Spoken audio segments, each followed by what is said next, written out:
to, oh, let's see. I just wanted you to see that I'm gonna take care of Miss Pumpkin here. But she pushed open the door as she's wont to do. Hello. And so I had to vault over. Sometimes she likes to slide across the altar because she likes the sound of the sequence. Hey, Gloria.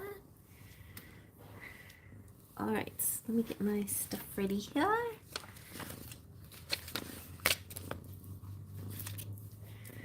Hi, hi, hi.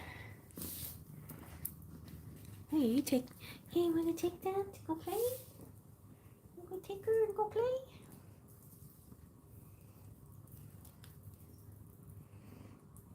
She always thinks there's something exciting happening here. What? Already? Hi, Cheryl.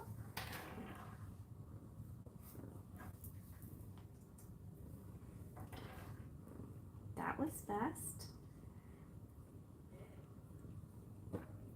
If anybody wants a $2 reading for Tuesday,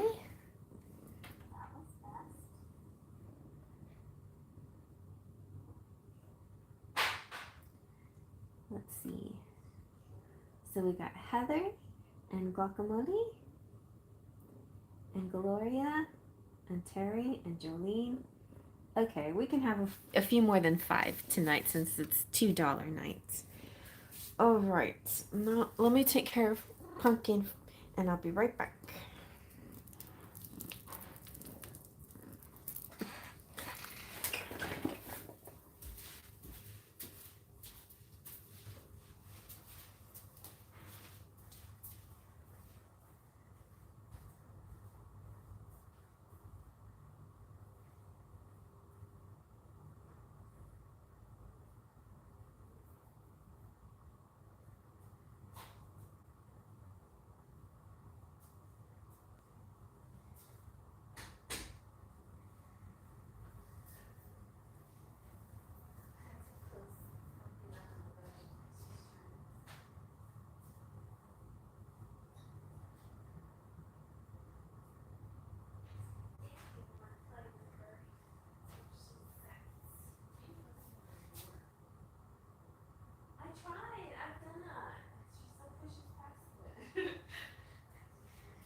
I know, she's strong and hard-headed.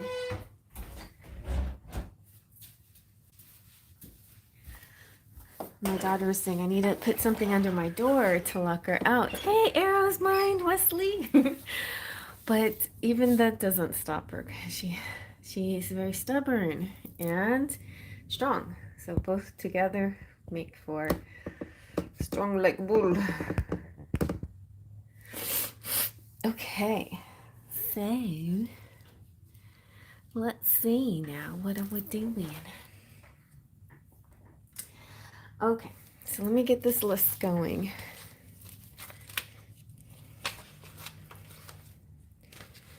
Special, special, special. Read all about it.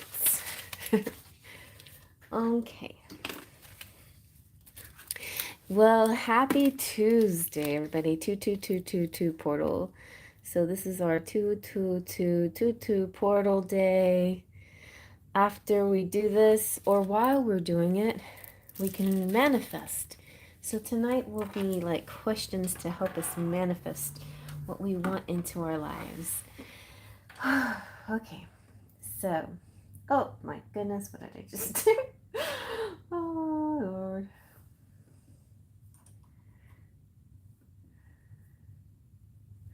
I just closed out my computer. Home screen, there we go again. Oh, I have to sign in again.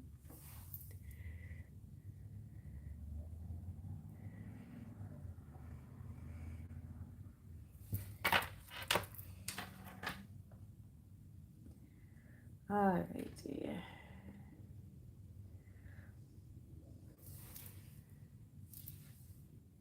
Here we go. Hey, Silver Star Priestess. Okay. Okay. No, that's right. Everybody's name. So, oh, but I, oh my gosh. Okay, good. It's still all there. Heather. Heather is doing the $2 anything. You guys just tell me when we get to you.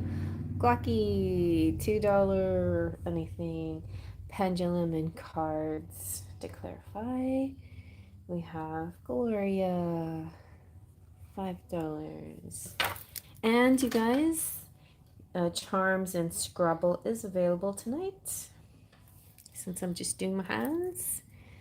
Okay, and Terry, $5.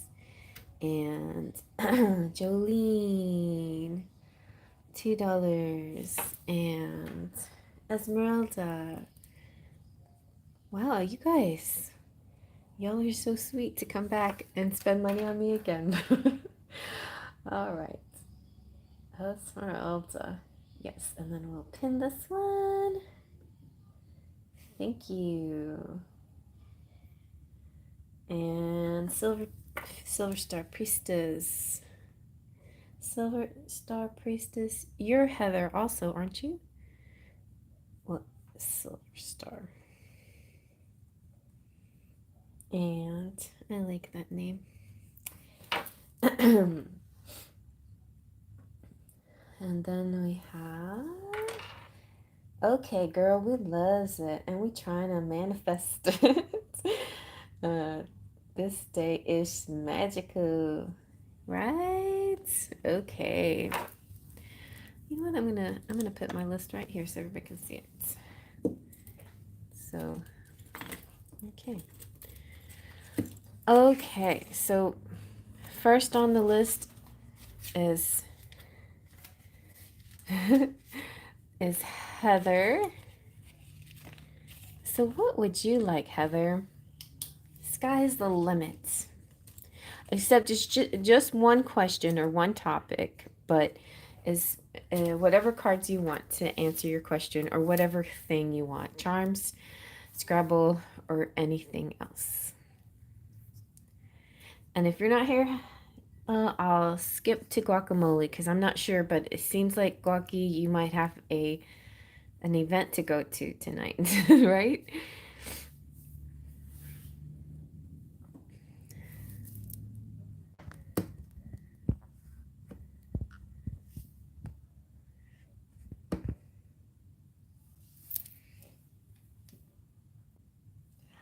All right, so just so you know, some of the things I'm going to have available will be the cute Lenormand. I just think I like them.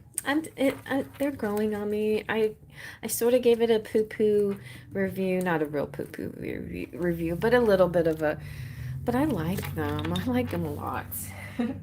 And we're going to use I'm just going pastel again tonight for a little bit more because I'm about to go into this whole black and white theme. Also coming up, everybody, we're doing our March, and we're gonna have a luck theme, like what is lucky coming into your life. So that video will come out soon, and it's a collab with those mystics that I'm a part of, and it's coming out March 2nd. So that I will be filming pretty soon, and it will be sitting there tempting you in the premiere window for a little while.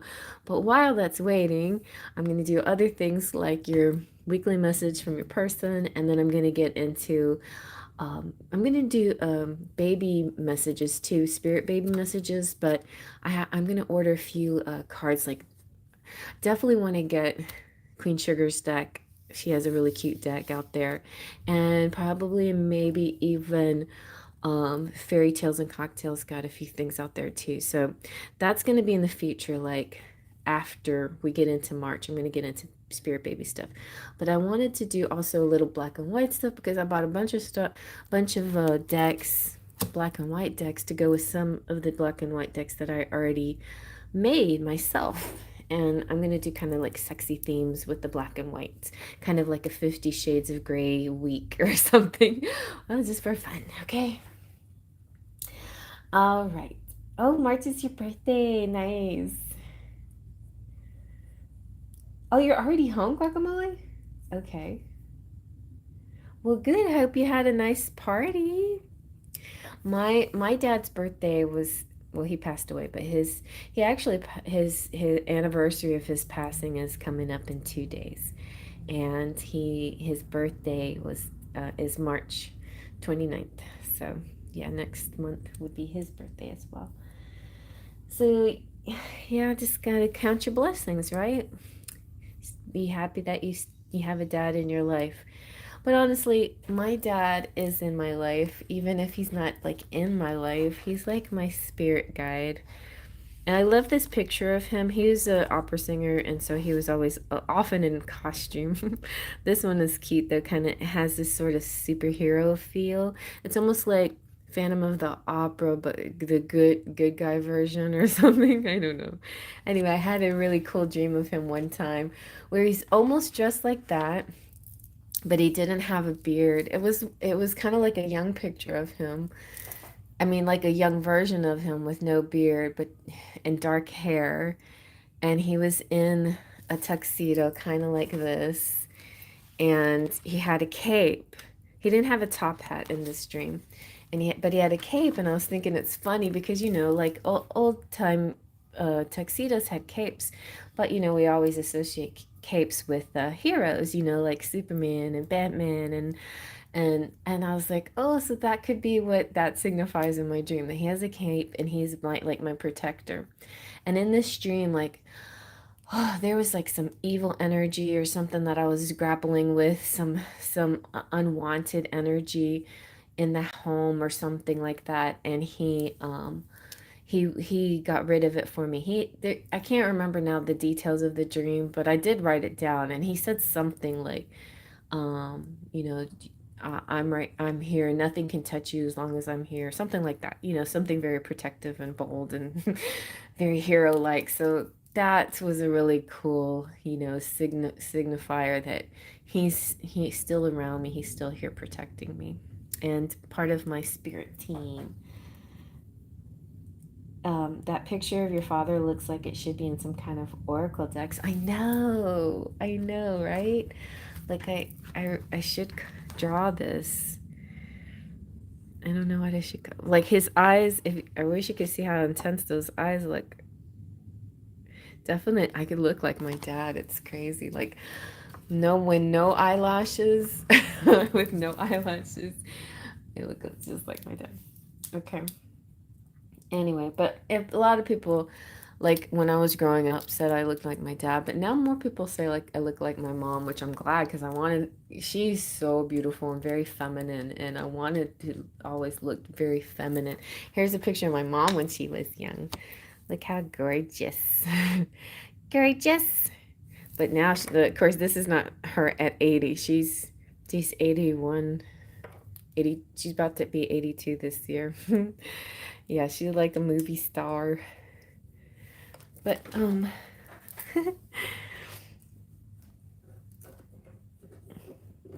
she's still beautiful too. She's the most beautiful 81-year-old I've ever seen.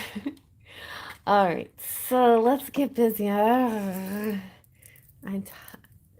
Enough of me with an ear, people. Okay.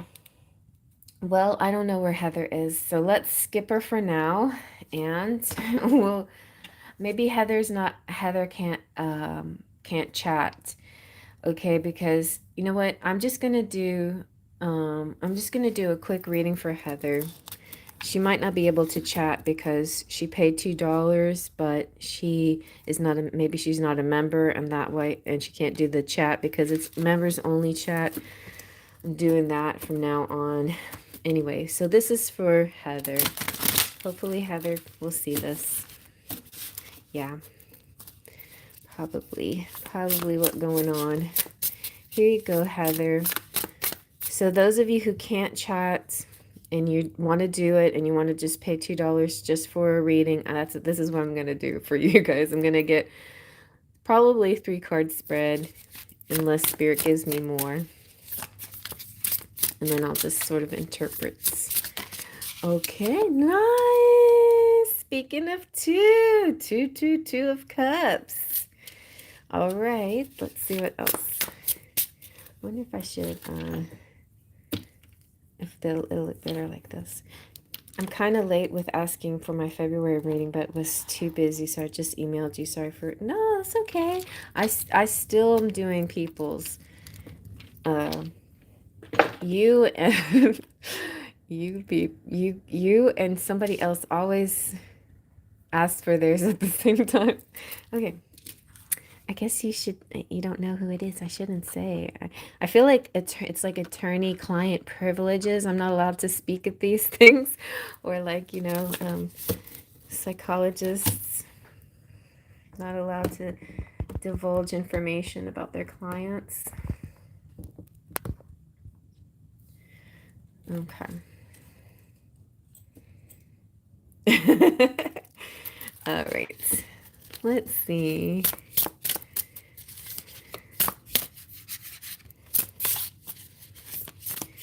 Get a couple more. But anyway, 2 looks good. This 2 looks like a date to me. Okay. This is so cute. I like this.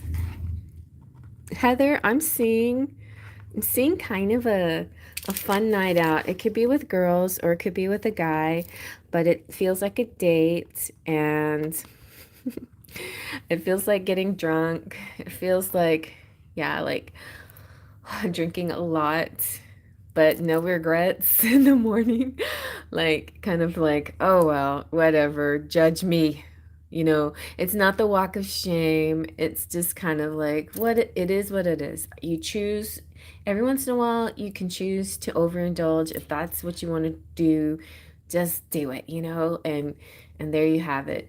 There'll be a time probably in your life where it's not as much fun as it is, it was when you were younger or whatever, where when you were in a certain level of evolution. Now, like, honestly, when I drink, I can't even drink wine anymore. It just makes me feel sick. Like, it makes me feel like I have heart palpitations or I don't know. I don't know. It doesn't bring me the pleasure or joy that I once had when I drank alcohol. I used to love to get a little buzzed or tipsy. I never got like really full out drunk. Maybe once or twice, or okay, a few times I got, but you know what I'm saying? Like, it's different now. It's like I just don't feel the same excitement about getting drunk. And I think that has a lot to do with my clairs, my being my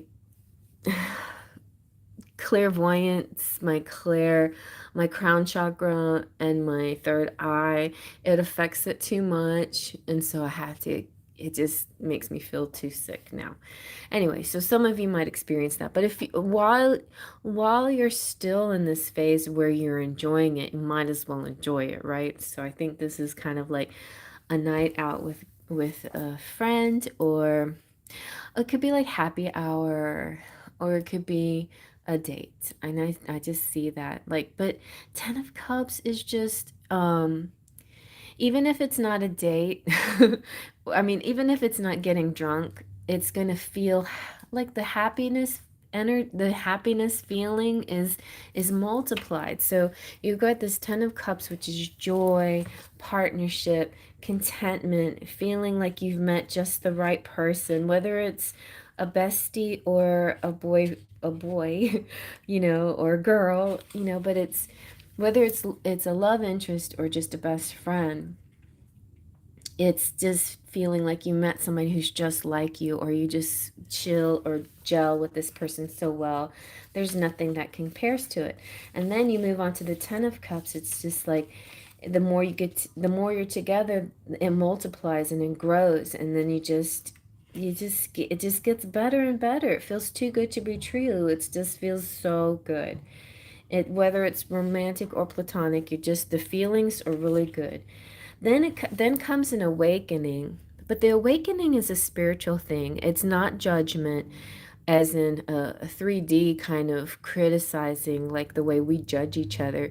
This is spirit saying, see, you found your bliss. Now hold on to that feeling and keep using that feeling when you're manifesting stuff. Whatever you felt here, whatever that was, tap into it like actors do when they have to remember what it felt like for a scene. They do that, you know, like in order to, sometimes in order to cry, or in order to just to get excited. They remember a moment they really felt happy, or remember a moment they really felt sad. A lot of actors will like just play off the other actor and just feel the moment as it feels in the moment, but some people have to reach to a past experience. And you can do both, you know, really you can do both. Just try a mix of that, whenever you're manifesting, this mix of being in the moment and also remembering what it felt like when you wanted, when you had that, you know, when you had that pure bliss, that pure joy, or whatever. So that's a good way to manifest, and that's a good message for everybody, especially on 222. So to make your twos multiply into tens, just feel it, be in your feels, not in your head, in your feels. Okay, don't judge it, just let it flow, and it's gonna be like something inside you that wakes up. Oh, you know what I was gonna do? You guys let me know what you think about this. I might do more frequent lives, but like I'll keep the Tuesdays and Fridays donation lives, and then I can do other lives that are like, that are me doing a collective reading for everybody with no, not personal readings, but like one big collective reading that lasts maybe 30 minutes. And you're welcome to donate if you want to, but it's mostly just to attract people in, and also to spread more information and be more like, yeah, reach more people kind of thing. So I don't know how you feel about that, but there you go. That's an idea that popped into my head today. All right. So now Guaki wants to have a pendulum question. I'm so glad you're here. It wouldn't be the same. 222 wouldn't be the same without you. You. You like that, Cheryl? I think that's a great idea too. I might try that. I was going live on Wednesdays on TikTok a while back, like last year. I don't know why. For some reason, maybe because I changed my account to business and then I changed it back. It erased all my live TikTok, and it's acting like I never had live TikToks, but I did at one time. Uh, it was a crazy story about this roach nearly attacked me during a TikTok. I mean, it was really freaky. It was pretty freaky. But yeah, anyway, I'm gonna get to the reading. But I think it's better, you know, like doing lives is better on YouTube because anyway, I just have I feel like just a little bit easier to control things, to control the pace and the energy here.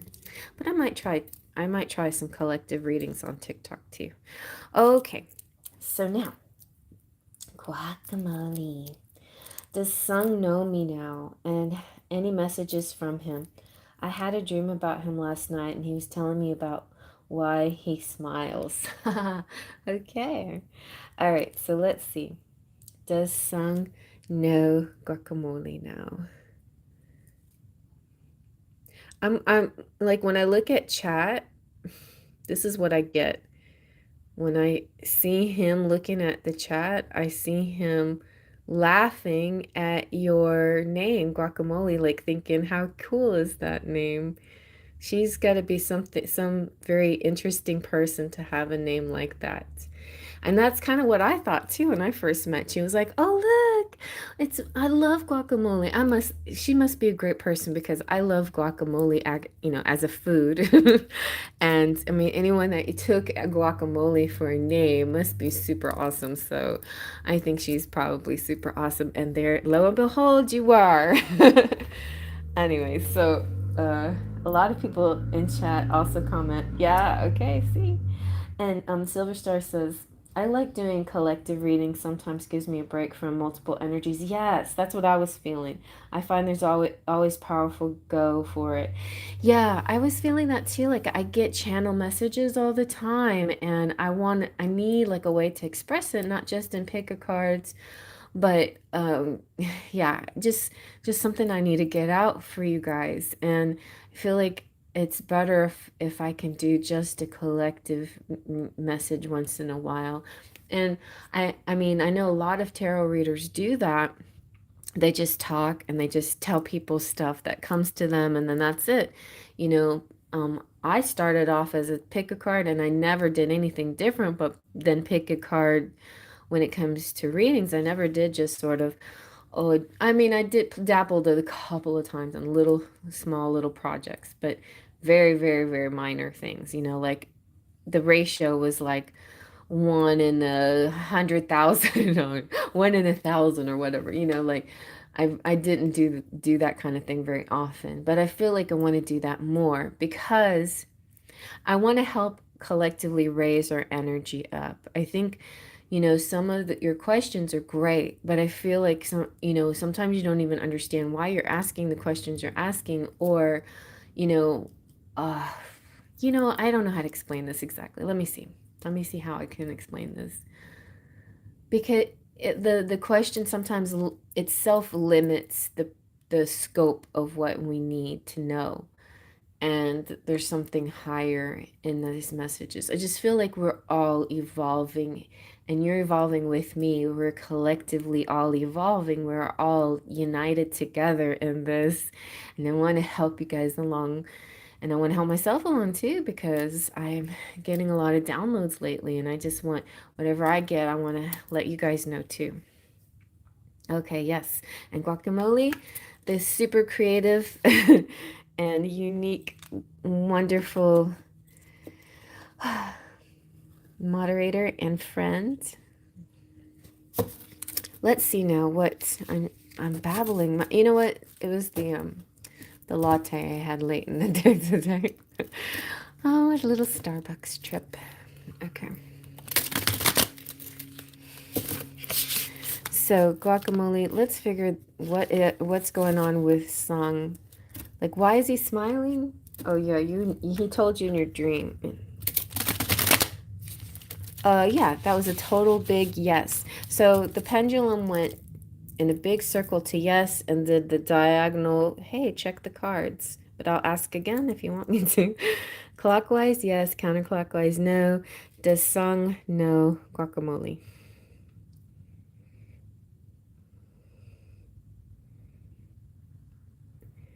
And it's a big yes. Before it didn't move as much. Now it's really moving in a big circle. It's kind of adamant, it's kind of like, yes. And now it's doing the little diagonal slash that I call check the cards. So, okay. Okay, no, it's okay. Because I was talking while I was doing it. I wasn't giving you the undivided attention here. So let's see, what does that mean? He knows you. And you had a dream about him saying something about why he smiles.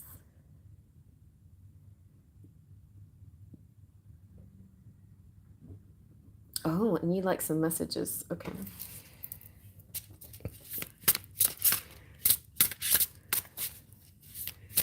Yeah, that's good. That was, one of my first favorite friends, Melanie. She's the same way. She like talks about her day and stuff, and it was always so nice to listen to her.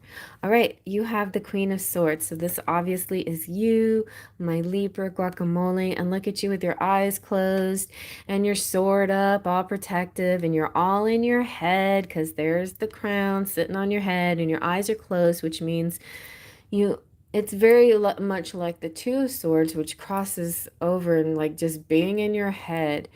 You need to move that all your energies into your heart chakra a little bit more. And that's okay though. We love you because you have a beautiful mind. There you are. But look, that means he's thinking about you. He sees you. He sees you for who you are. He sees you have like your humor, your style, and that thing about you is a protective device. Like there's something more past that sword. He sees you're protecting yourself somehow. And it could be, but no, swords is not about dreams. Swords is logic. Swords is thinking, mind. Swords is dreams would come out in the moon and the high priestess and that kind of thing. I mean, and also Four of Swords. Four of Swords is the exception. I mean, it could be, but I feel like I'm getting the energy of denial right there. Denying, blocking, denying.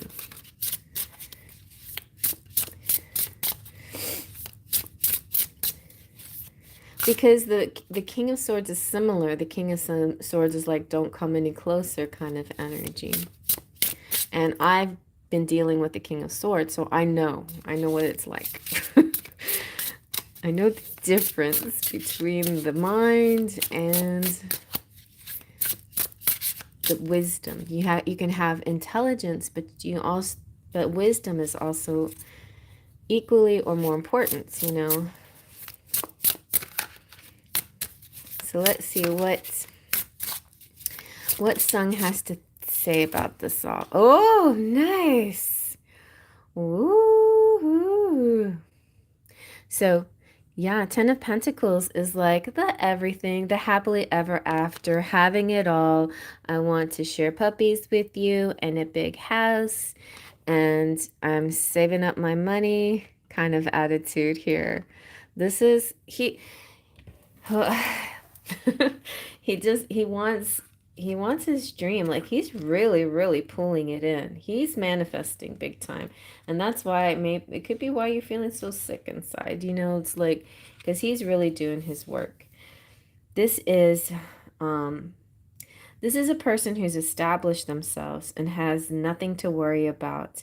They're happy and feeling like hard work pays off. And yeah, I mean, and money-wise, I think things are going really good for him. I think he's just in the time of his life where he just loved to share this with just the right person, you know, share his prosperity, share his good fortune, and share like the joy he has in all parts of his life except that one place that seems sort of lacking. And I don't know like exactly if he's seeing things as being lacking, but um yeah, but I think that he's thinking of marriage and he's thinking of influence and inheritance and legacy and passing on something, you know, he wants to pass on something. He wants to pass on his good fortune. So definitely is in that mindset. And I mean, we'll find out more, but there is a chance, you know, that he sees you as a prospect or that, you know, his dream of the girl across the seas, maybe he is somewhere in his mind, he's thinking, huh, that's weird, you know, but well, let's see. I'm going to get some messages from him, but let me just get one more card overview. He'll make little jokes in his videos about wanting to get married. Oh, okay. I'm glad you feel better now. But definitely this is true. He wants to get married and he wants to share his abundance with a special person. Look at that. The Chariot. What's this one? Oh, Judgment. This looks like you judging everything. Okay, we'll just lay that there and we'll lay this here too. So Chariot's good though. Chariot is about travel, it's about movement, it's about victory, it's about winning and making your dreams come true and having the power to do it. So I feel like he knows that he has everything at his disposal to do what he wants. He has his vehicle. He could cross the seas if he wanted to. Like he just needs to feel sure. So it's funny about the Seven of Swords. There's this sense that what is going on? Like there's something going on with him. Let's think about this. I know there's something going on. There's a lot going on with you internally as you take into account all the angles of the situation at hand. You're determined to remain resourceful and practical in your approach to life. Trying a new strategy towards overcoming personal and professional challenges may have to be done privately before you can reveal to your family what you've been working. Oh, uh-huh. If you frequently find that your friends and family cannot quite grasp what you're working towards, okay, he's okay. I feel like he's evolved. He's advanced. So he knows how to approach this.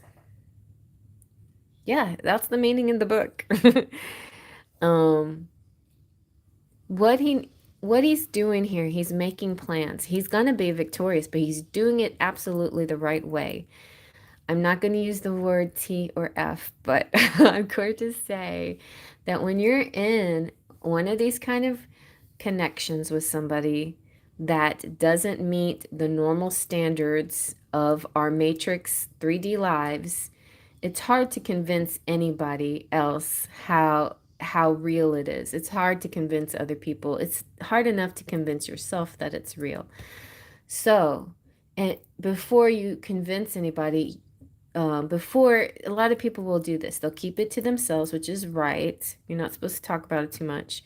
Then you're supposed to act first and then let them see it later. In other words, this was a great analogy. Like this can be used for work purposes too. So we can just look at this as work and not love. Let's say, for example, Sung feels very abundant. Everything's going great in his life, but he wants more. He's kind of like, look at this stuff, isn't it neat? I want to be a part of this other world. I want to go across the ocean, or I want to try new things, and I've got the money to do it. But what I don't have necessarily 100% is supportive family and friends. Right away they might criticize and judge me and put my ideas down. So I don't talk about this to anybody else, or I might just hint about it, but I'm not going to talk about it. I'm going to go ahead and execute it first, and then everybody will see how it worked after it's executed. One of the readers that I love to watch is Gregory Scott. He has that incredible deck, and he said, let's say for example, you want to run away to the circus and you want to become a trapeze artist, or you've been practicing, you're really good trapeze artist, but nobody knows. Nobody knows how good you got, and you want to go off to the circus. Well, what you do is you don't tell anybody what you're gonna do. You don't tell people, "Hey, I'm gonna go to the circus," because if you do that, people say, "No, stupid, don't go to the circus. Are you insane? Are you crazy?" So they'll naysay you, and all of those comments and those negative comments get in your head. You don't need that crap in your head, because that just messes with your energy. And it doesn't do any good, because you already know deep down inside you're good at what you do, and you know this is your goal, this is your dream, this is your plan. So instead of telling people you're going to run away to the circus, you run away to the circus. You show people that you're the greatest trapeze artist in all of the land. People flock to the circus to see you and pay big money because you're so amazing. Then your family and friends go, "Oh, I see.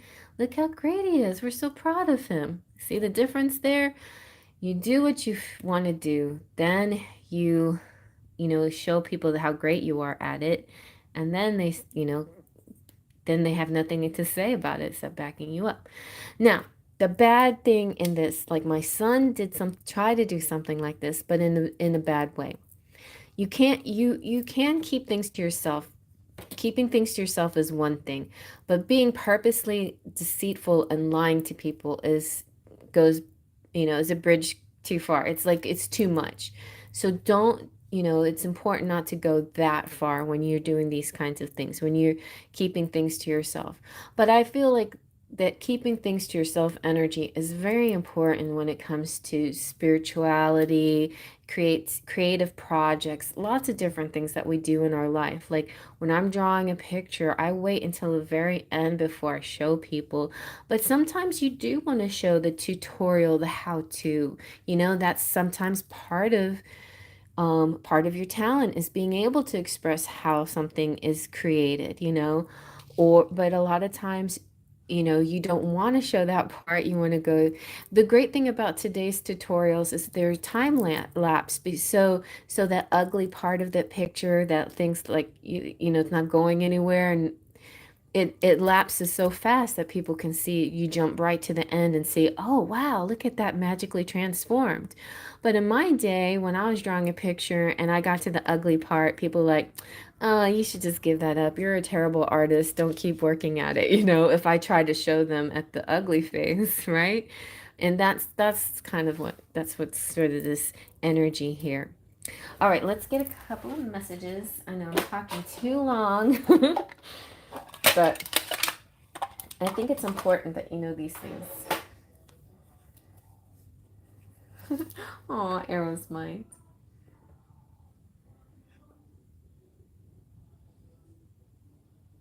Logic.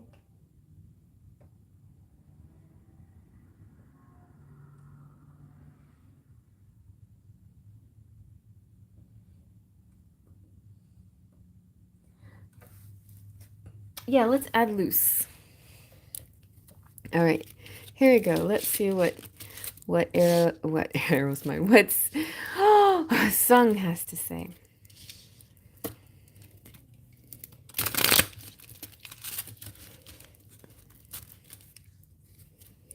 There also, this could be like his approach to love. Like, she may not believe it until she looks into my eyes. So I think there's nothing that I can do until I go over there, look her in the eyes, and she can feel bam, like the wow, wow, wow.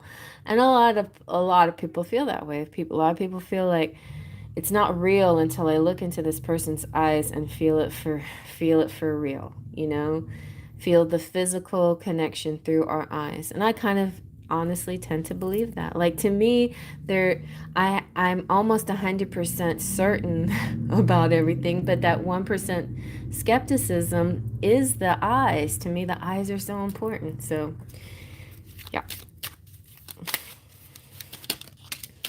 How do you do it? Make me feel like you do. How do you do it? Make me feel like I do. How do you do it? Something like I never knew. Okay. So there's some feels here, and he's like, this feeling feels different than anything I've ever felt before. What the heck is this, Just because you're feeling weird feelings doesn't mean you're the only one, right? Somebody on the other end could be feeling weird feelings too. And it's very possible, so depending on the kind of connection, that two people can actually feel the same thing even if they're miles and miles apart. Just like twin brothers and sisters, separated at birth, can still feel each other. I hear you whisper in my own mind, will it ever change? Oh, that's a good question. This happened to me too. Like, Okay, well, if I give this enough time, it will go away. If I just stop thinking about it, it will just go away. And it didn't. You know, it didn't change. It was always there. It's like an always on always presence there. So he's asking you, I hear you. Is this going to change? Or is this a passing thing? Is this just a fluke? Is this just something weird happening? And it will go away in time.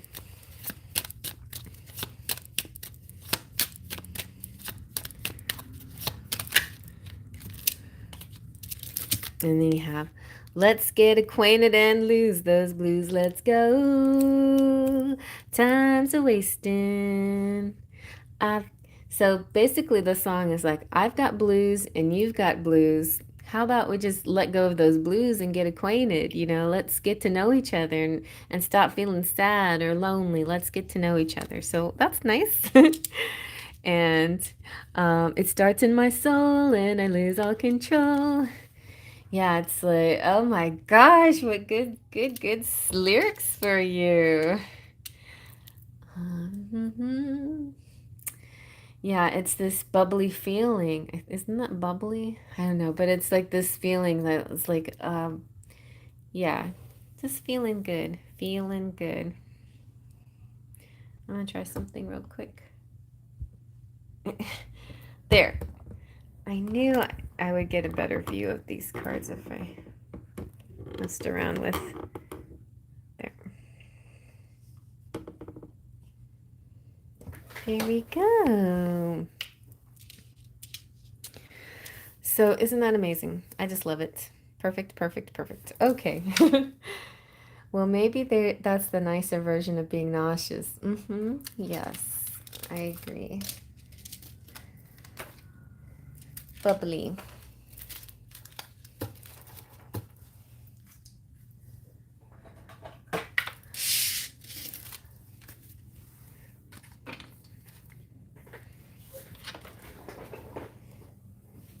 Do do do do do do do do. Wherever, wherever, wherever. Yeah, it's like wherever you are, you know, like wherever you go, you always feel this sort of connection. And it's always this bubbly feeling. Okay, Gloria. Gloria.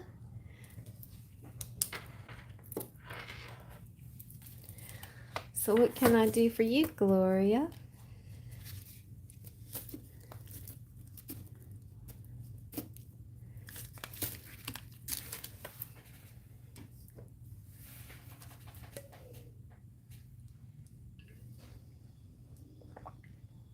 What's coming next for you and Dan? Oh, you guys, I made new badges and emojis. I kind of like that version a little bit better, but it's kind of hard to tell that it's the Tree of Life. But I don't care. It looks cute. It's this tattoo that's next to your name, Gloria. Did you know that? All right. Let's see. You're going to do some exercises? Okay. So what's next for Gloria and Dan?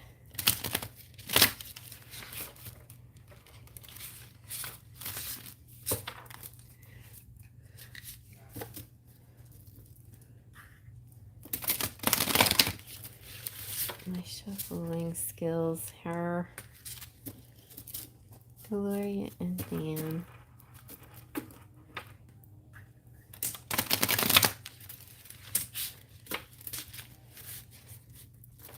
What's next for Gloria and Dan?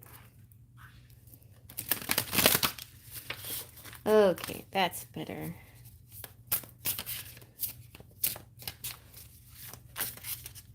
Yeah, it's a little bit, well, it's because it's the thick cards and they're little, you know, they're on the stiff side, and because I don't want to mess them up, you know, like I have like, oh, I'm trying to shuffle them. You know, I should just shuffle like this because this probably is the best way to keep them from No, because they bend like that, and I don't want to mess them up. Anyway, I'm trying to shuffle them so they don't get messed up. Okay. But what is a deck that is not well used? I don't know. Oh, look, you got Ten of Pentacles too. Wow, the all-encompassing contentment. I see a legacy. I see home life. I see puppies. I see a firm foundation. I see you guys making babies. Possibly. I'm gonna get some Lenormand to clarify that. Maybe getting dogs. All right, you got Six of Pentacles. Oh my gosh, you guys have been through so much. I think this everything is turning around now. You're gonna get the good now, the good fortune. So Six of Pentacles is like, this everything coming back into balance, where everything seems sort of out of whack, and it's like, what did we do to deserve this? It's like, no, you guys are good people, and you met. I think that you've been through some kind of residual karmic test or some crazy stuff, but you passed with flying colors, and now all the good stuff is coming through. So, yeah, the Six of Pentacles is a person with a good heart with pure intentions. You guys are like Charlie and the Chocolate Factory. You've been through the whole factory, had to deal with the Oompa Loompas and all the crazy kids doing their stuff. And yeah, maybe you dabbled in the fizzy lifting drink, but honestly, at the end of it, you guys are really pure-hearted people, and you deserve the chocolate factory. You earned it for being the good people that you are. Oh my gosh. He's gonna recover. He's gonna recover. I feel like he needs to just keep having faith in a positive outcome, because it looks like it's right here for his taking. It's just right there. Nope, you're number 5. And we're on Gloria, see? So, so let's just read this, okay? Even the smallest gesture of kindness does not go unnoticed by you or without, return. Because of your ability to give, the universe wants you to receive in an equal amounts. That's what I was just saying. You experience an increase in abundance closely linked to your caring nature and sense of responsibility for your family, friends, and community. You understand that you're only as successful as the person next to you, making you an invaluable role model of our society. Working alongside others and engaging in philanthropic projects is helping you reach goals more effectively. All this, suffering that you've been through really is kind of like propelling you up in the evolutionary stage. And you're definitely going to get your reward. So the Wheel of Fortune is about fortune. Like a big money reward is coming through for you, I think. And also health and love.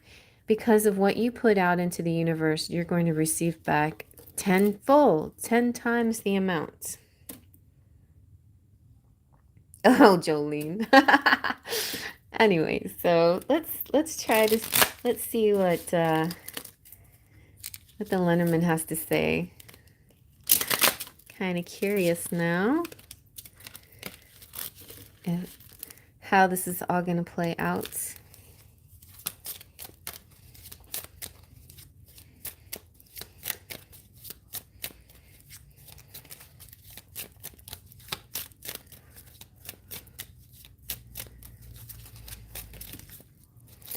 Okay, what do we got? Oh, the whip and the tree.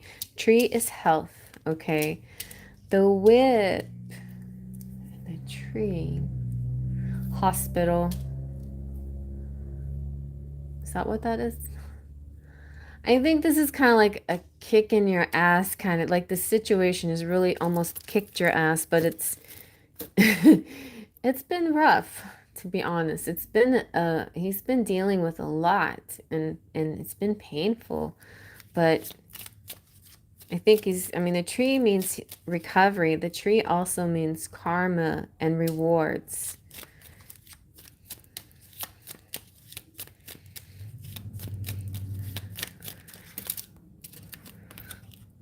On the side, this is good. Next to the whip means the pain is going to get cut. So the bad stuff is going to get cut down. Like it's almost like medicine or something is going to cut it down. And also cut down on your recovery time. So his recovery time is cutting down. Then snake. Oh, okay. And the dog. So, and then the dog's over there. Oh, wow. Okay. I'm hearing just a lot of messages. Okay, so the so right now I know it seems very it's it's still scary. It's always going to be scary.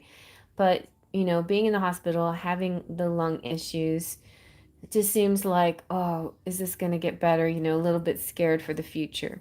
But I feel like this is good. This is your future. This ties into the Ten of Pentacles, which means the happiness, your soulmate, your best friend, your future happiness. Yeah, and then this together is just kind of the stuff that you're dealing with right now. That tree represents the health. And it's very fluffy, happy tree. So I think overall, like there's a lot of strength in him, which means that he can overcome this.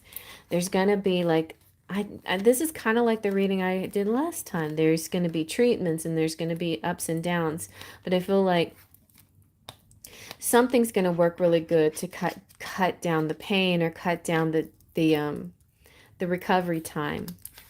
And then the snake, I feel like the snake could be like the libido, in fact, like sort of his energy comes back, like when that stuff gets cut down, he gets his sex drive back, and his sex drive back comes back, and then matched with the dog, then it's like lovers again. Then you become lovers, that in the real sense of the term, where you're making love again.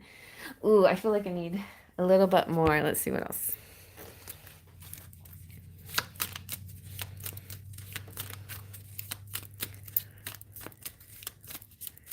Let's see, is this about love? What about love? Is this about making babies?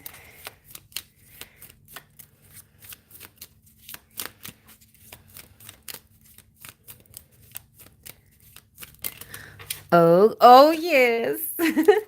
All right.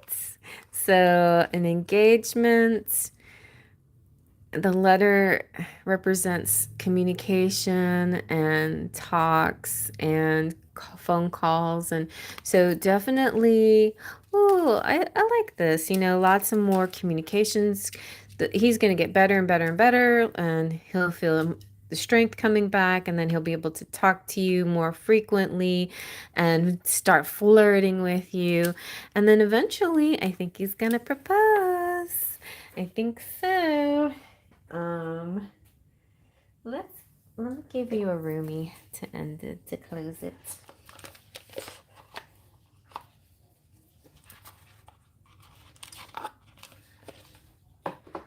Okay.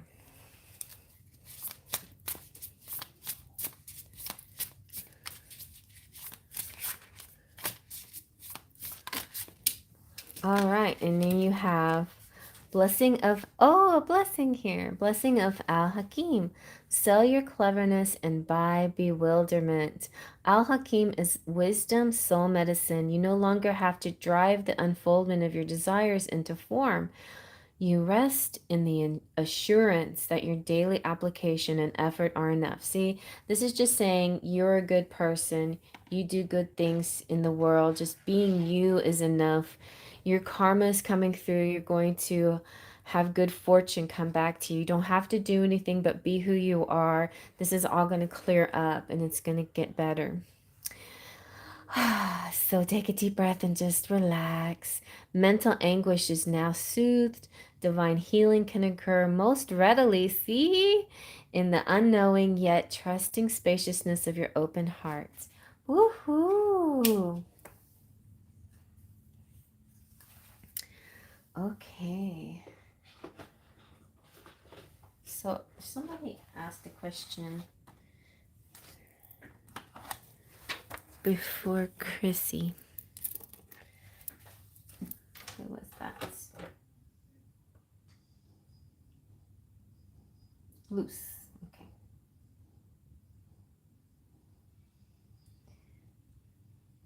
Thank you, Loose. And Loose Sunshine. And then Chrissy H. Okay. Okay, Gloria. I'm glad you like it. I think it was perfect for you. Matches your energy perfectly. I think everything's gonna go well, but even faster if you keep this in mind. You know, you have like God's blessing right now. Your spirit's like, oh yeah, all of this is clearing up. It's gonna get better and better and better.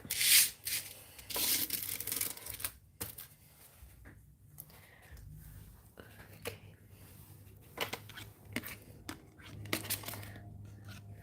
All right. So now we have Terry.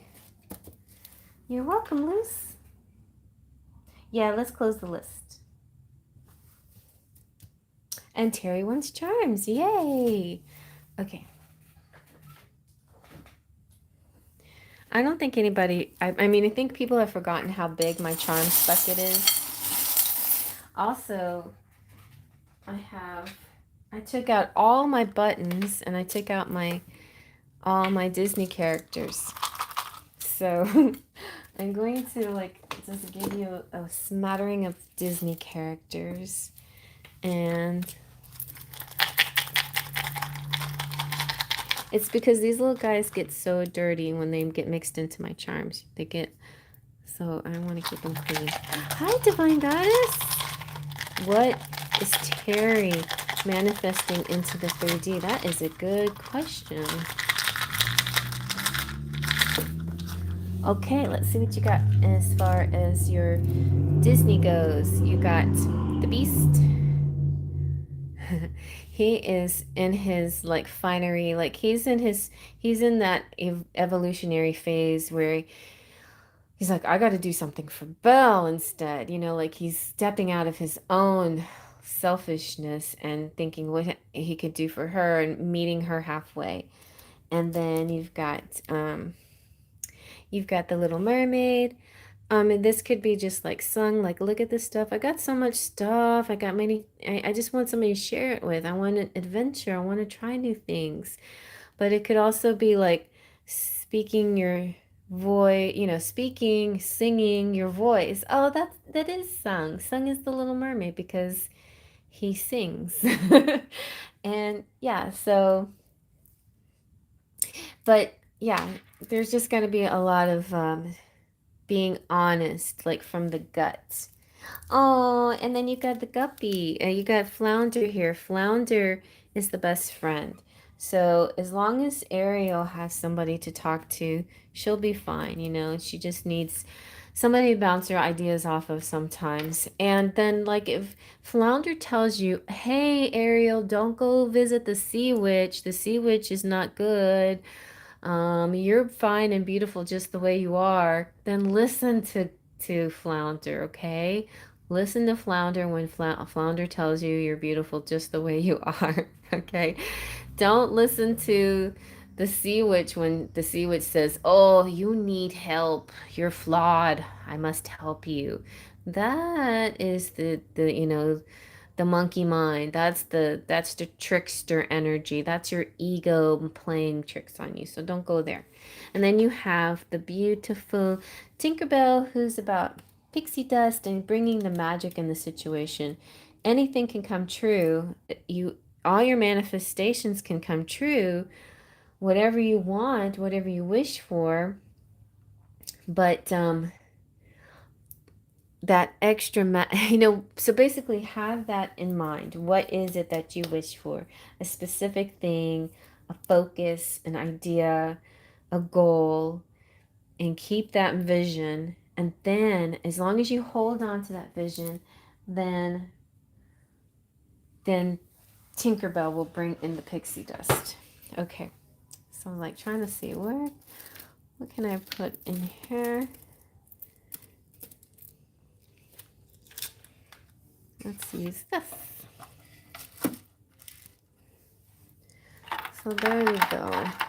Here's your Disney people. So you'll see now.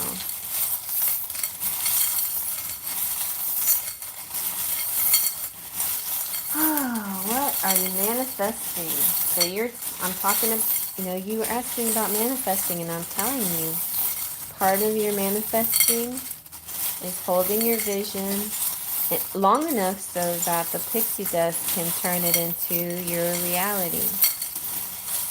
Don't drop the vision, you know what I'm saying? Don't let it go. Okay. You have the eggs in the yolk. Okay, so if you want a little twin flame lesson, I have something. So my Virgo moon is popping out.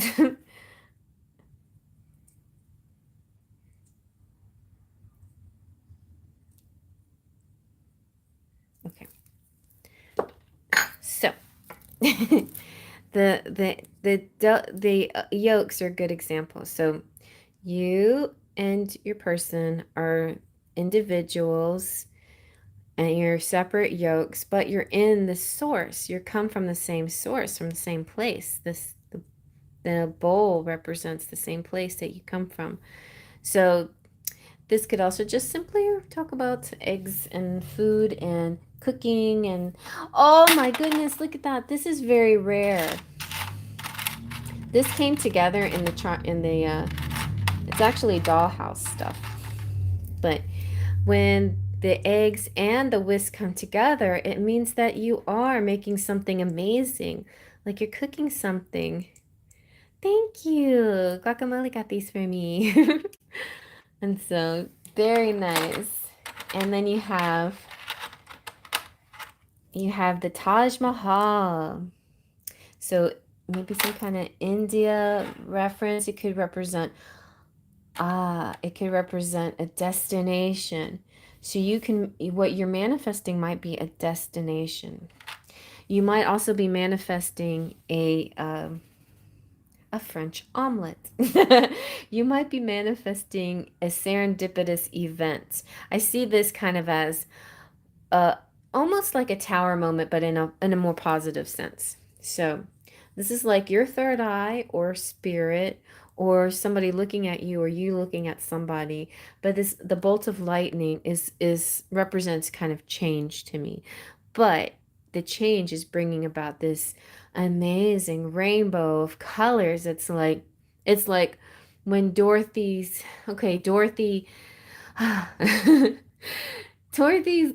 the tornado picked up the dang house and blew it around, but it dropped in Munchkin Land, and she opens the door and everything is Prismacolor. So she goes from gray into this amazing palette of intense, vibrant hues, and that's the change happening for you.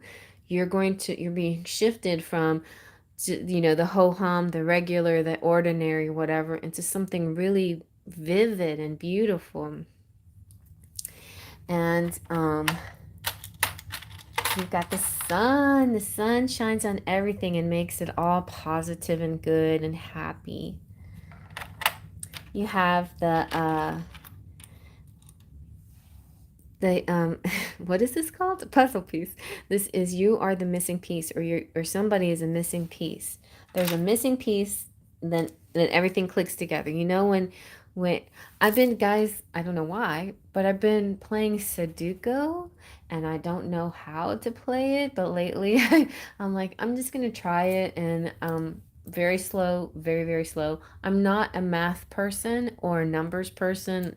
I'm more on the right side of my brain, literary, language, skills, reading, and that kind of thing.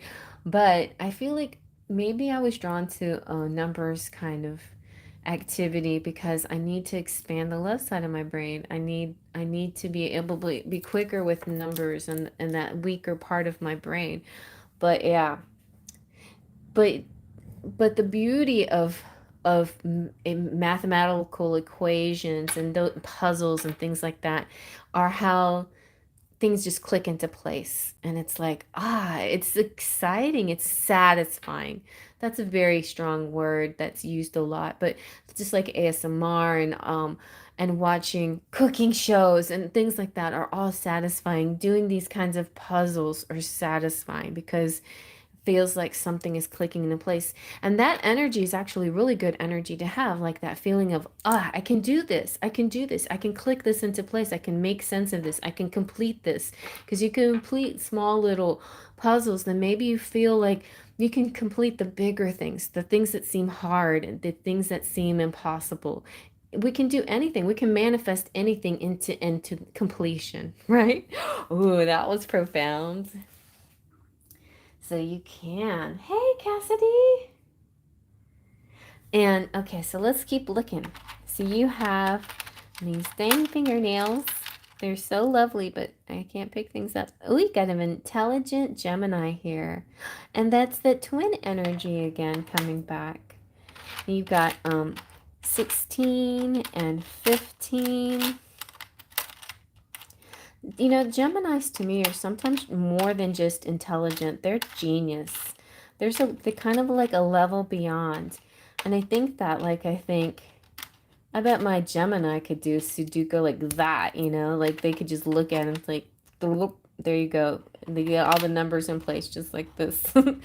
So here's some important numbers: 15, 16, 17, and 24. You have also the number 2 is very important. Maybe that represents February, the rest of this month. You have, oh my goodness, you have 2 rabbits here. That's very interesting. This rabbit, when it comes out, makes me think of uh, making babies, horny and mating like rabbits. But this rabbit, this Alice in Wonderland rabbit, has to do with being late for an important date. So that's the thing I think of, a date, or um, oh, or missing a period, and maybe that represents that you could be pregnant, or you're going to have a date, but for some reason you run late to it. Don't run late to your date. Oh, you have 6. You have the little sexy lingerie hanger. This could go either way. For sexy lingerie, or like your necessities like panties and underwear and bras, and but it also could represent baby clothes too. And you have, what is this?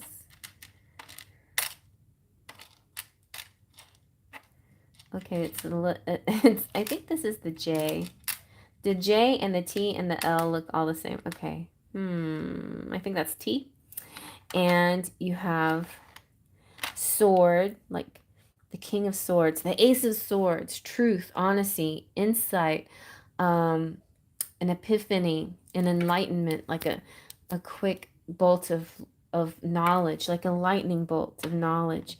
And then it's important to, when you get something like that, sometimes when you get a bolt of knowledge about something, you want to act quickly. But I feel like the parasailor is saying, yes, we know you want to move quickly on this, but still kind of go with the flow. Like, move with the waves. Don't move against them.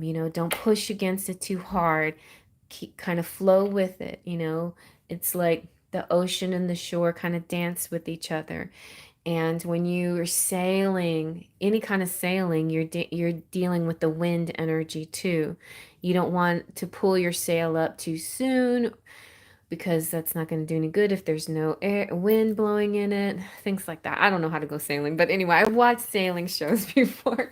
And it's a beautiful, it's just a beautiful kind of artistry to sailing, you know. There's a time to do everything, and you know, and that's it. It's the timing here. So just be mindful of going with the flow. You'll feel it, like horseback riding too. I know this is crazy, but horseback riding, it's the people who don't know really how to horseback ride, like always like bam, bam, bam, hitting against the horse. You have to move with the horse. Like when the horse is moving, you're kind of flowing with the horse, you know. And if you don't, then you're like, oh, your bottom is bouncing in the saddle, right? So you have to kind of, that's how your energy's got to be. But basically, you're manifesting a big major event in your life, it feels like. Some very strong, powerful numbers coming out. You have beautiful, there's going to be a significant date.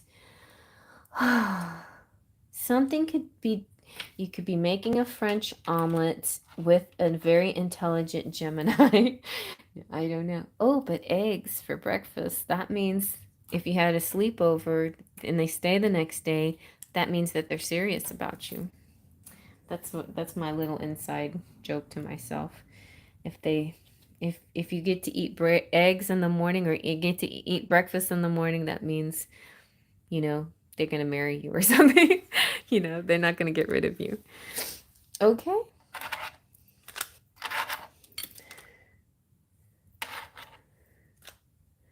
What happened? What did I do?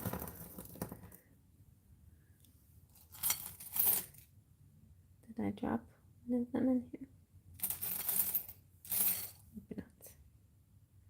I don't know. Okay. Jim the Forest. Are you right-handed? Just curious, because it means left brain is more active.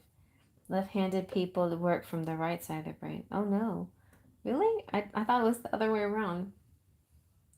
I am actually right-handed and right brains.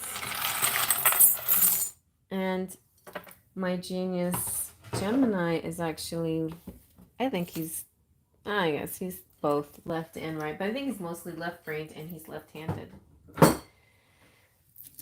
Yes.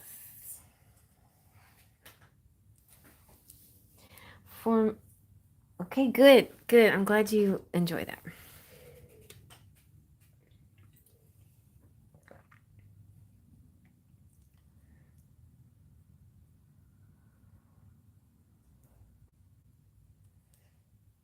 Exercising. But aren't you glad, Guaki, we got this peaceful way of doing things? And I'm sorry too for anybody who has to just can't make comments, but it's for the best. And I think everybody will feel better. That's another reason why I was thinking of just doing collective readings. But if I do a collective reading, I might open it to everybody. So we'll see. We'll see what happens.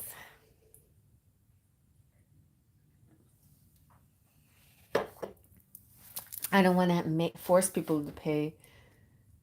Well, that makes sense. I think that would make sense, right? Collective reading, people will watch it. The people that want to make comments have to pay to make their comments. That's a little, I don't know. I don't know how I feel about that, but I think it's nice for people. If you're ambidextrous, you work from both hemispheres. Believe now, I'm going to have a look. I think I might be turning ambidextrous. I might be. I'm not normally, I definitely dominant on my right hand, but feel like I've been using both hands very equally for a very long time. Yeah, I mean, I write with my right hand because that's my natural inclination, but everything else I use a little bit of both. So, anyway. Oh, you can't keep your eyes open? I'm sorry. Well, I hope you like that. Sweet dreams. All right, Jolene. So, for my reading, I need a path reading. A path. Okay. What does the path look like with Roger if I choose to go down that road versus a path with what does that path look like if I go down with Randall? You know what? I know some cards that are really good for path, but that's a lot for $2. But I could do it. Like I can do a 3-card path for both of you guys. So let's do that. I'm going to be right back, and I'm going to get the energy oracle because there's actually a path reading. If you want a deeper and detailed reading, then email me and we can do a deeper one. But I'll do a nice like 3-card path reading for both sides.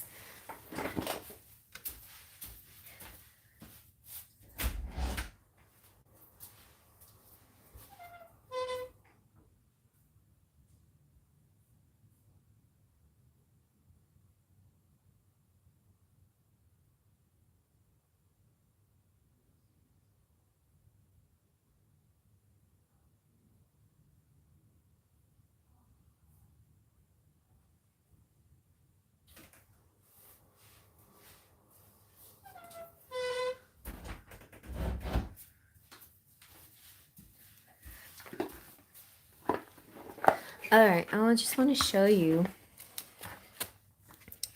Let's see. It's called The Road, and it's always been one of my choices and spreads that you can choose when you get a private reading from me. And I've only done it for a few people, but it's really very interesting. I'm going to see if I can show you the example.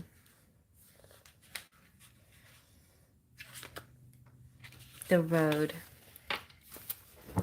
There's not a picture of it, but what it is basically is it's like, well, I'd say about three rows of 6 cards, and then and I make it into like a snake, you know, like a path, and start at the top and go to the bottom, and this is kind of like your trail or your path that you're led on, and you go card by card by card to see where you go. So this is a really good path reading, and yeah, and so you put a series of cards, 6 or 7,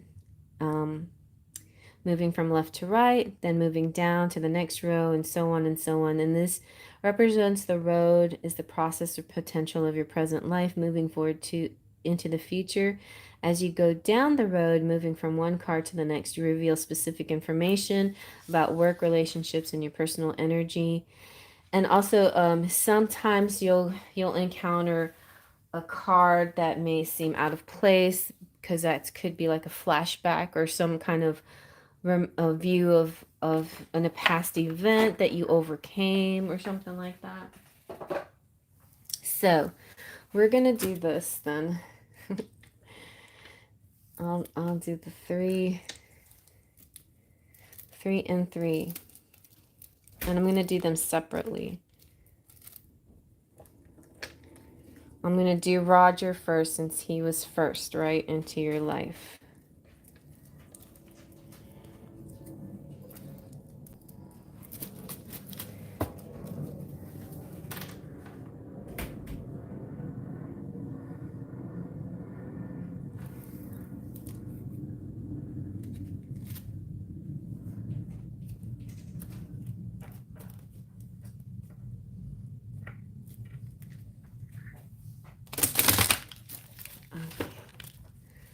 Let's see, what is the path if you choose Roger? What will this is going to be like general energies, because definitely whatever you do also affects and whatever he does, and it's a definite give and take, and free will comes into play.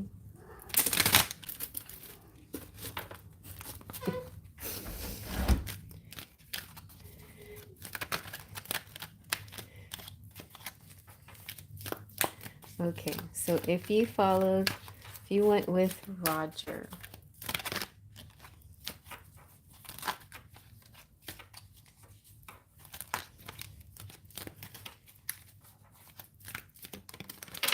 okay, Goddess of the Moon. This feels like, you know, your intuition. This is like the High Priestess. This feels kind of like, to me, this is your heightened telepathy and intuition. Your intuition would grow, and maybe your work energy. You might marry him if you chose him. You would have stability and fairness. It wouldn't be like, it would be very practical, not like so magical, but it would definitely be like an agreement and something that feels comfortable and balanced, and I think an equal amount of give and take.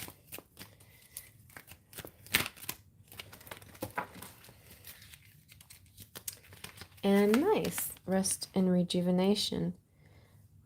I think if you choose Roger, something about your energy would heal him, and I think you might be good for each other's health. There could be like a good health connection, but I definitely see I see a possible like what am I trying to, like a joint kind of health and wellness situation with you guys. Like together you might work on your mission together. Could have to do with with spiritual things and the body and healing, and it would be more contractual, not crazy amounts of, I'm not seeing like a crazy passion, but I'm seeing a lot of like respect and balance and healing and spirituality. Okay. So let's see now. Did you want me to put those cards back in and see what the road would be for, or do you want me to compare on the other side?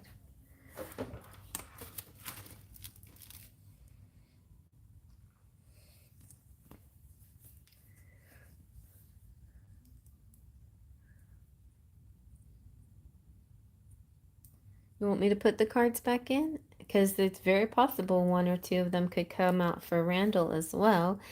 And I want to be fair, but at the same time, I let Roger go first because he is like, he ranks first, and so he got to have his pick of the cards, and then Randall gets whatever whatever's left over, which is not a lot. I mean, which is a lot. Yes, what? Jolene, be specific. I don't know what you're saying yes to. Do you want me to put the... Okay. Okay, mix them in. Gotcha. Okay.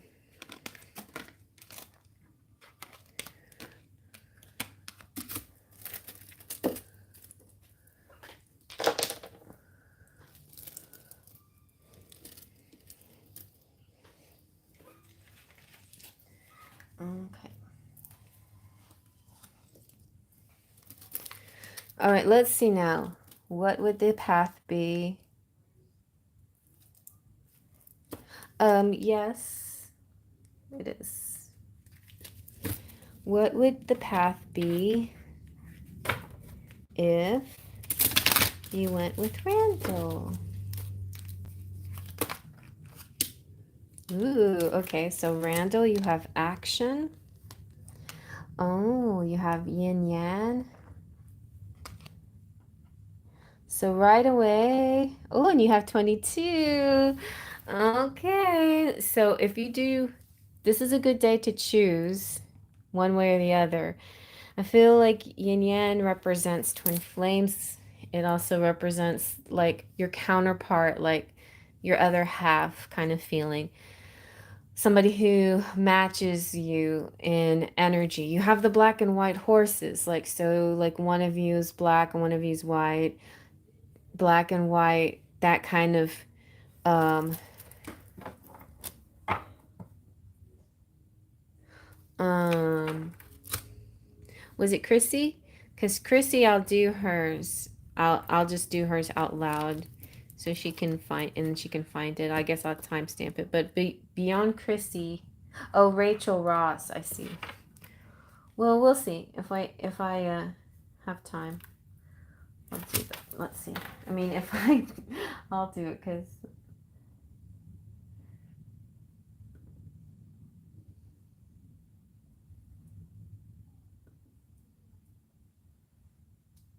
Okay.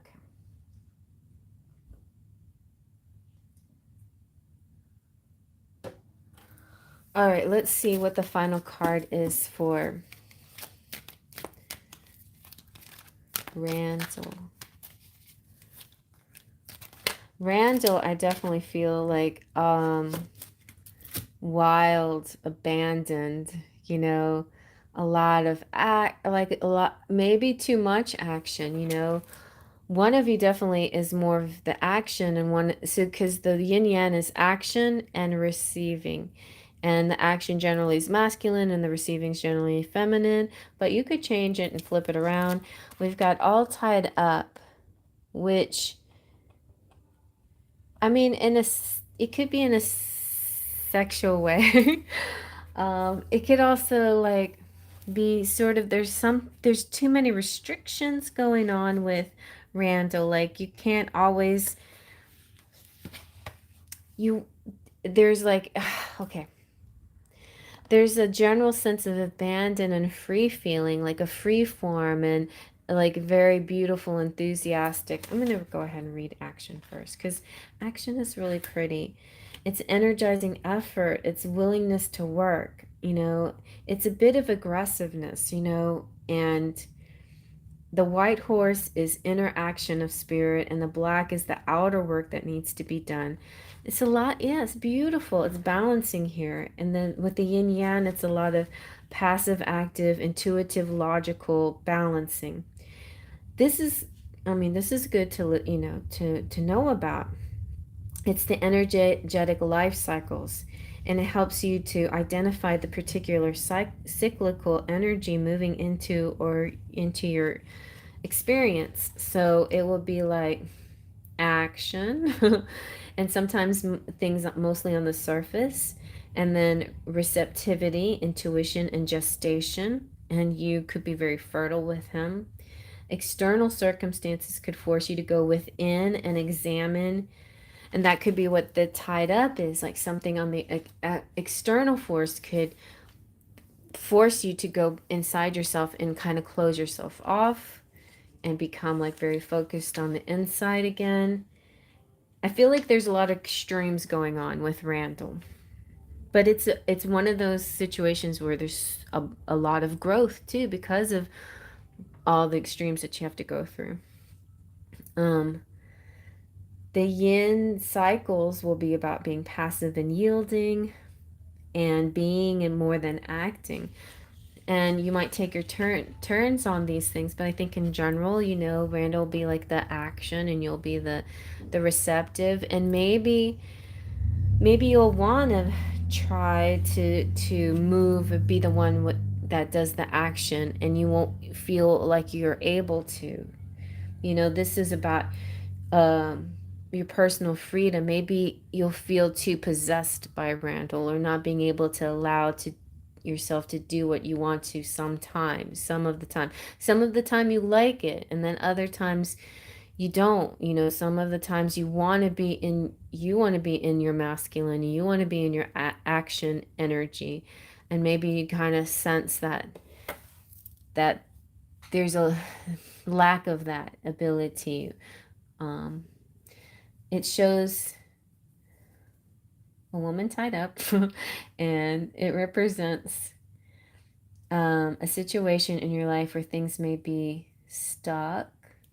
So it could be like something like drama that goes around you, making it hard for you to do anything about it. Like all this external stuff that you don't know what to do with. All you know is what to do within yourself, right? Yeah, it's a little bit much. I think it's a little muchy, but it's up to you if you want to deal with it. So,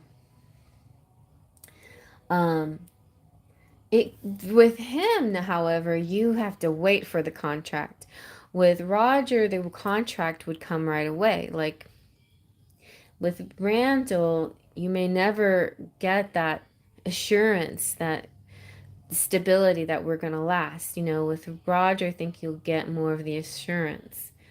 Um, but there's this more much more excitement, more of a more of a high kind of feeling, but also your lows are going to be low, kind of intense too. Yeah.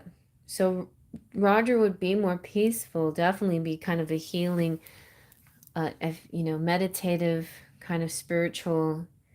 It's not like Roger's would be so close, would like make you feel tied up. Actually, this one that appears to be free and open and wild, actually kind of you'll feel more tied up in this one. You'll feel more bound, like a little more possessed, or unable to let go completely. So um you can also see, like, you could also like just be giving yourself, like, this relationship make you get into your head too much, make you like second guess yourself too much, or maybe like pick on your flaws too much or something like that. So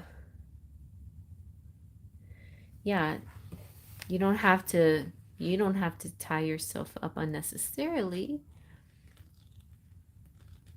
But then again, neither does he, if that's what he's doing. I mean, it could be your perception of his actions. The way he acts towards you, you may feel like you're being. There's another thing. Like, okay, like sometimes when it comes to love partners, let's say, what, how much you love someone. Like, has this ever happened to you guys when you've dated people or you've had long-term relationships? Have you been in relationships where somebody was more into you than you were into them? And when you're in that kind of situation, don't you feel sort of calm? You feel sort of free and relaxed because you don't feel like you always have to try so hard to impress them, or you're not worried about it. Like with my ex-husband, I was never jealous. I wasn't worried about it. And it kind of felt, there was a sense of relief in that. But when you're with somebody that you are crazy about, like they're your rock star, they're just, they blow you away, there's always a little bit of anxiety that goes with that. I mean, maybe not always, but like regular people there is. Like if you've really done your self-love work and worth process, then maybe you'll overcome that one day. But generally, most of us, we have that sense that, oh my gosh, he's so good, he's too good for me kind of attitude, and then that messes with your worth, right? And then so it's almost like a self-imposed issue where maybe he's not thinking that way at all. He's thinking she's my equal and she's my rock star. Maybe you think each other's rock stars, but you don't see their point of view necessarily, or you don't believe it. Like, how could this person think that I'm so wonderful, you know? They're the one that's wonderful. So it's kind of like that, you know, could be something like that. When you're dating someone, or, you know, in a relationship with somebody that you feel like you love them more than they love you, even if it's not true, if you perceive it that way, then you may always be trying to prove your worth, or try to match to match what they need, you know, and that's not all, that's, you know, how that is. That's right. It's not a good thing. So you can be with the rock star and still see yourself as amazing and wonderful. But I know it happens to a lot of people out there, whether you're male or female, that you feel like you got to prove something. So seems like, yeah. And he also makes me laugh. Yes, B does make me do that. And it's weird that I second guess myself. Yeah, right? And the on the bad side is that you go through that. On the good side is it's something that, this is what I'm talking about, when you're like, whether this is twin flame or not, but when you're with somebody who triggers that kind of thing about you, then it makes you go inside yourself, and then you work on that, and then you evolve, like you become a better person because you recognize this part of yourself. Hey, this is a self-worth issue, and I love myself, and I'm going to keep working on it. And it doesn't matter who this person is. I'm going to love myself, and I'm going to see myself as worthy, and I'm wonderful, and all of that, you know. So in a sense, it's very similar to soulmates versus twin flames. Soulmates feel very peaceful, easygoing, jelly, nice, whatever. Twin flames will be challenging, but they're challenging because they're part of your self-love journey. In the end, what happens is you end up loving yourself more than you ever did before. And you can still love yourself, of course. You can love yourself in a soulmate journey, but it's I feel like it's kind of a just a little bit faster, or a little bit more intense when it happens in the twin flame sense. I'm just using those as labels and just kind of examples, but you know how it's almost like taking two different kinds of tests, you know. You're taking like, okay, say you have a multiple choice test, and it's pretty easy because you can just kind of figure it out which is the right one. Or you have to like do the written exam plus show how you got to the idea and all of that. It's like, really going in deep. And do I have to go in deep? Can I just circle A, B, C, or D, please? You know, like someone's just, we just don't want to do the work. It's so hard. Can I just take the easy way out? So yeah, that's usually the choices we have to make when it comes to these high level relationships. You know, we can choose and we have every right to choose the peaceful one. There's no reason why we have to challenge ourselves so hard. But if we feel like, if there's a part of us, our higher self, say, hey, I brought this here for you. You asked for it, and you've got to go through with it or not, but you wanted it. That's why it's here. You know? Your mind crashed in the. Well, yeah, and there's all kinds of deep that you can. Rolling in the deep. That's right. All right. So if anybody wants that, we can do an energy oracle. I love using these cards, and it's been a little while, so. All right. My cat keeps trying to break in, and my daughter keeps trying to save me. All right.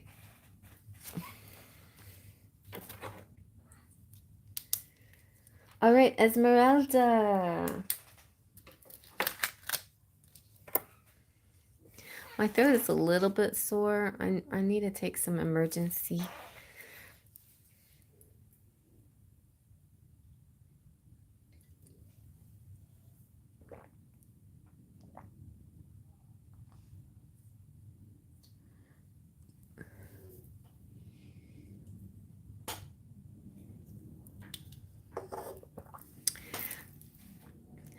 Yeah, Randall does meet a lot of my sexual desires. Most men are not into, but Roger makes me laugh and warms me up. That's nice. Well, it's tough. You have to ask yourself, what is it that you really want at the end of the day, you know? Do you want stability and permanency, or do you want to grow? Do you want the unexpected, the unknown?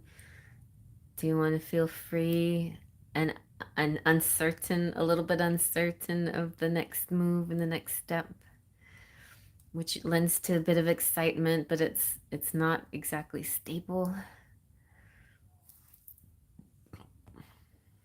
Thank you. Okay, general reading. Here we go.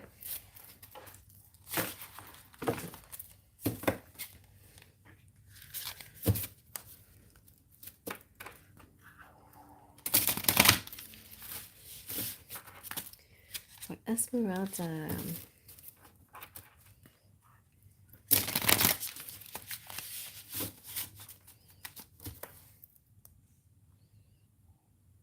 Exactly. Good one. Self-reflection. That will help you be more sure of what it is that you want.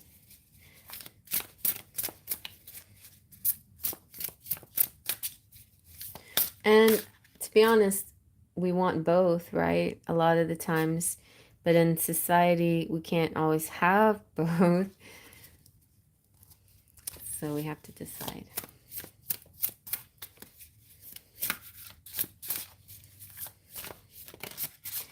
Okay, you got Princess of Swords. Isn't she cute? She's like, you can trust me. I'll tell the truth. Let's see what else. And we have the Eight of Wands and the Emperor. Ooh, good one. So somebody is coming through some fast, quick communication, messages, text messages. I'm curious what she has to say about the Princess of Swords. She's so cute. She doesn't look like the Queen of Swords, who's all serious. She looks a little bit more lighthearted. So the Princess of Swords is about being innovative and having unique views. And this could be you or a person you know. So be open-minded to their ideas, no matter how unconventional. You can learn from them things that you didn't expect. There's more to them than meets the eye. Their ability to explore and discover new concepts or plans is what makes them so special. So sometimes the Princess of Swords might take risks too easily, which can kind of like it's almost like following the Pied Piper. Don't follow a person just because it seems appealing, and then follow them off the cliff or something like that, or trying something new, like peer pressure or whatever. But at the same time, if they have a really cool idea and they want to share it with you and help you, in work or project or whatever, then I say, yeah. Um, Being curious is good, and being naive kind of makes you curious. Being naive makes you want to learn, but at the same time, it makes sometimes can make you too vulnerable to attacks from people, from the no the ne'er-do-wells, the people who just want to mess with you. So keep your eyes open. Don't just go with the next thing that comes. Like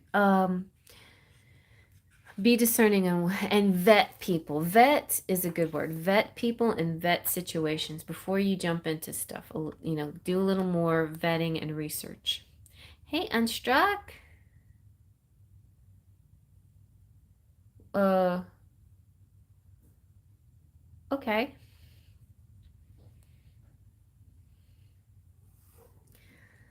Okay, so let me finish this one. So the Eight of Wands.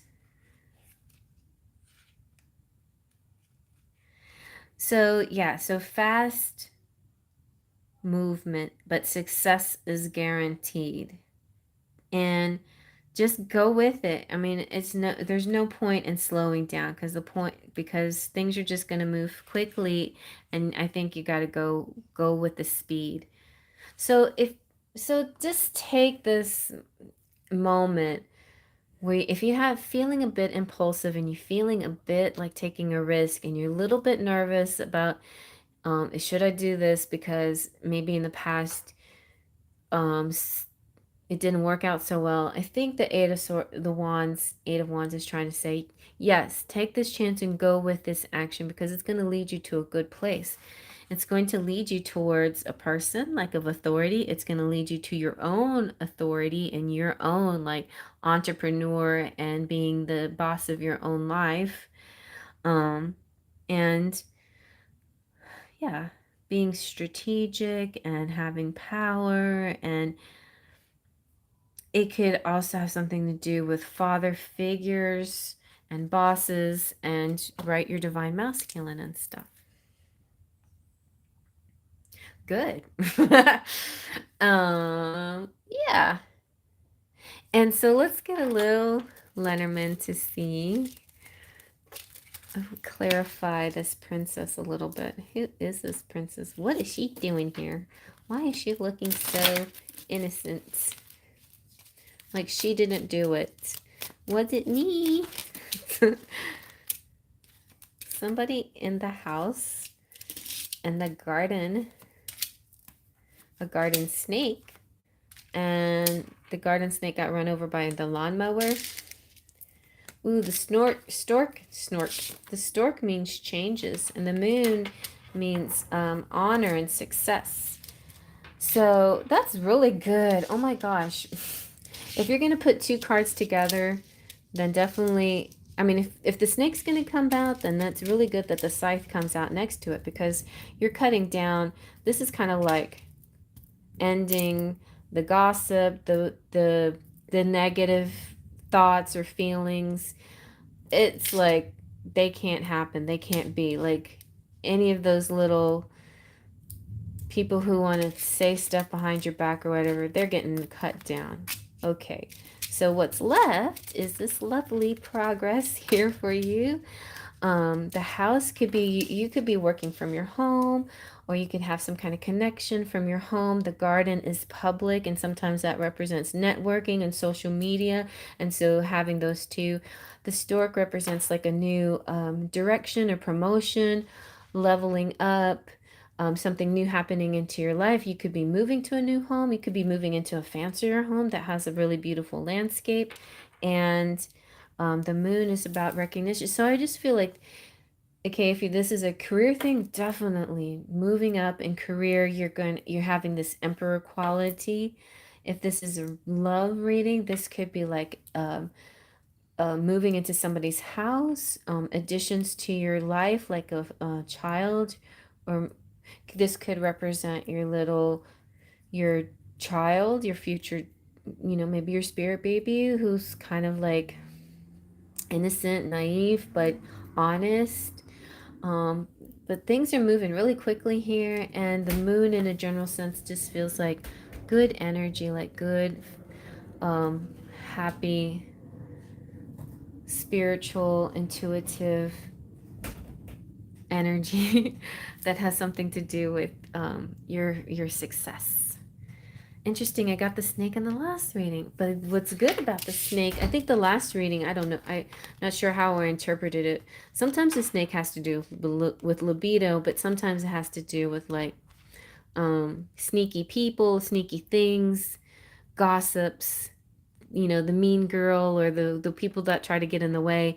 And the scythe here cutting it down is really good. It's like, I'm not sure who's blocking this, who's the scythe, but it's an energy, could be from spirit somehow coming in to help that, to cut it. It's like the lawnmower rolling over the unwanted things.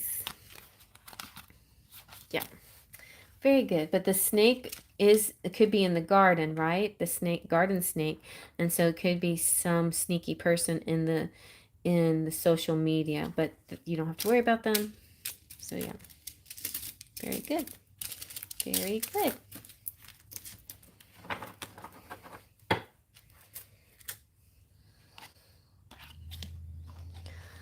All right, Silver Star. Oh no, we're gonna do your quickie pendulum reading.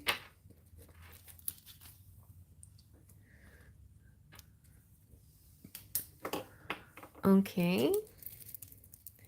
Thank you. You too. So Unstruck, what is your question?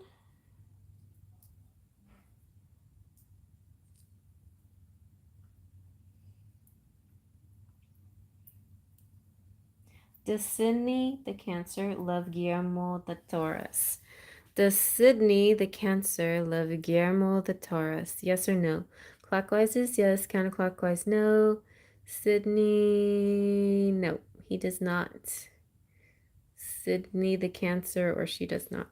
Sydney the Cancer does not love Guillermo the Taurus. Nope. Okay, there you go. Okay.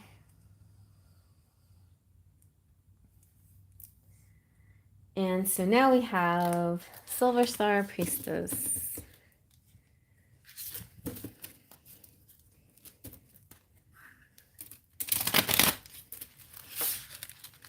You're welcome.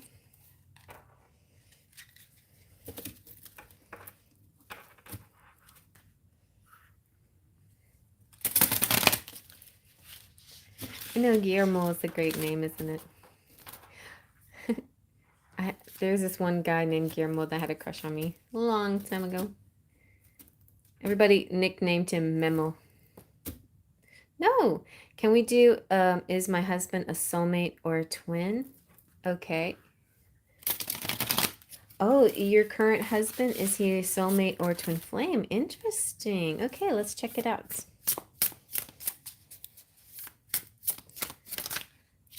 So we've got Temperance. Is he a Sagittarius? So that's like you're the perfect blend, basically. It doesn't matter. Does it really matter if he's a soulmate or a twin? You're the perfect blend. You're like, peanut butter and jelly. You're like, even if you are really different, like say you're air and he's water, you make rainbows together. So, uh,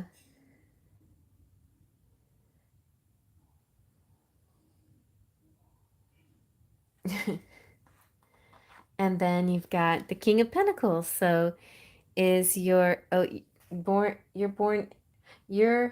Pisces and Aries, born 8 days apart. How cute.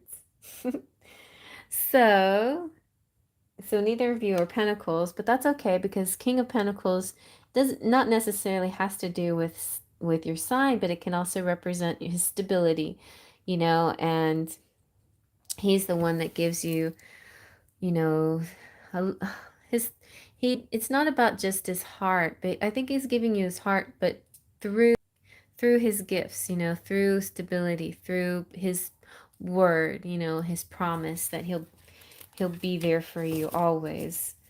Let's see. What else? Earth rising, okay, and Earth moons. Lots of Earth around you, so you have a nice stability about you. And so Aries and Pisces are next to each other on the wheel, right? In the astrological wheel, and we call that a 6-8 vibration. And when I think 6-8, yeah. When they're next to each other, when signs are next to each other, it means there's a learning situation. So usually the sign below learns from the sign above. Aries would learn from Pisces, specifically in Aries and Pisces situation, because Pisces represents the evolution of all the signs. So a Pisces would feel like they've been through everything that the Aries, the Taurus, the Gemini, etc., all of the signs, they've felt it all, been there, done that. They're like the old souls, right? The Aries is like the baby, like they haven't done anything. They don't know nothing. They're learning everything. So, but even so, the Aries next to the Pisces still have stuff that they can learn from the Aries yet again, like born again, like fresh outlook on things. Just because the Pisces been there, done that, doesn't mean that they can't see things with fresh eyes and learn again.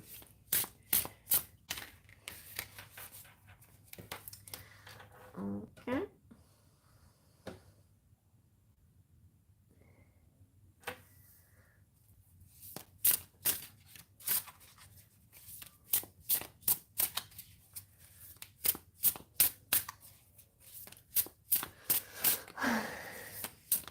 You guys, so another thing is I usually go live for 2 hours, 8 to 10, and 2 hours is usually my max for my energy. And anything past 10 o'clock, start to get tired. So you're not really gonna get the same kind of reading from me if I'm already tired. So just be mindful of that, and always check, the pinned comment to see if the list is closed, because anyway, I didn't put everything in the, I'm sorry, guacamole. I didn't put anything in the description box this time because I just didn't. But there you go. Let's try one more silver star, and then I'm gonna get like I got another idea. Okay.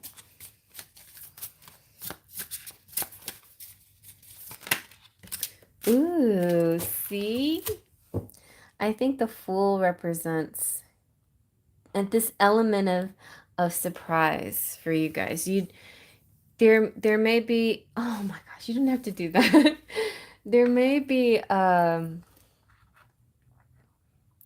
think with you too, there may be a lot of this comfortable feeling, like, the soulmate feeling, but there's an element of surprise where you are on a journey. So the thing to know is that the Fool card represents a journey, and the journey represents um gosh. I can't. The spirit trying to tell me too many things at the same time, and my tongue is not moving fast enough. So the journey represents this evolution that you're going through. I think too the Temperance does have quite a little bit of a balancing twin flame energy too.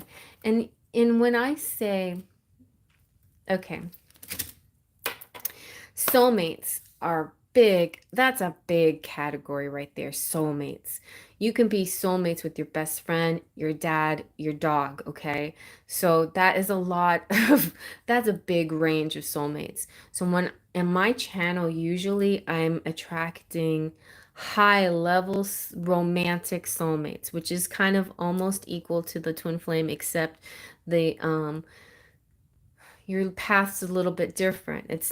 I feel like the high level soulmate is like kind of a reward relationship. It's like you've met your perfect combination. You can live a peaceful, happy life. You have less karma to handle, to deal with. And it's almost like the rose opening up slowly and beautifully, right? The twin flame's just different. It's almost like kind of got this end of days energy to it, and it's like you got it, guys have to be together because you have to evolve and do this mission to heal the world kind of, because the world's about to collapse and fall apart. It's kind of got more of that kind of vibe to me. It definitely is your self-love uh journey, but there's a bit of more intensity to it, like yeah. And so there's not anything. Yeah, I was gonna say it feels like the reward, right? Right. I feel like there is a level out there, the soulmate level, the high level romantic soulmates is like a reward connection, right? It's the reward that you get for your current life karmic uh journey that you've already taken, like the things that you've already been through, like you met your karmic challenges and now you're getting karmically rewarded. And or in past lives, if you've been through bad stuff in the past life, this is your reward life. This is the life where you get to lay back and have it easier, you know, and it's okay. We're allowed to have an easy life, you know. And uh so I think that's kind of that's that, you know, like neither one is better than the other. I think all healthy connections are great. I think what happens is the twin flame connection just gets misinterpreted so much, and people think it's toxic, and toxic's not exactly the same thing, but toxic relationships often there's like things that trigger and stuff in the toxic relationship that gets confused. It just there's a lot of confusion, let's just put it that way. And I mean, and a lot of people would rather opt for the high level soulmate because there's less confusion in it, because it's such a broad term, you know. Anybody that's in our soul family that connects with us in a soul level, that's a soulmate, you know. So, and that's nothing wrong with that. It's beautiful. It's beautiful. Okay.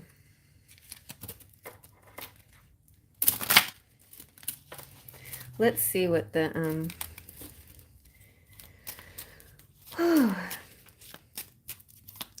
romantic fairy has to say about all this. The romantic fairy will tell us. Silver Star Priestess. Ooh, very sexy, unexpected connection, opposites attract. And the funny thing is, you get opposites in twin flames a lot, but you can get them in soulmates too. Like soulmates can be have the same ideals about things, but have like a really different approaches when it comes to stuff, you know. And so there's a balancing thing that goes on. You complete each other, you complement each other. And I know that sounds very much like a twin flame too, but it's still different, still yet different.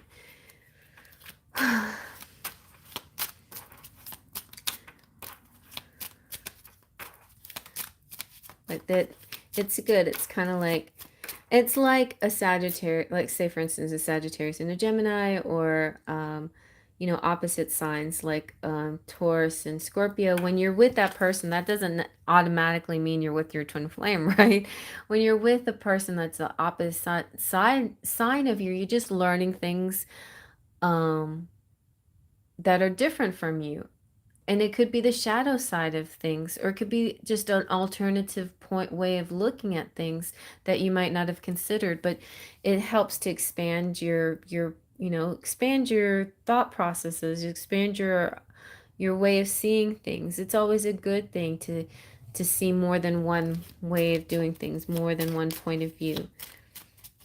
It's like, you know, in politics too, you know, you've got the two houses.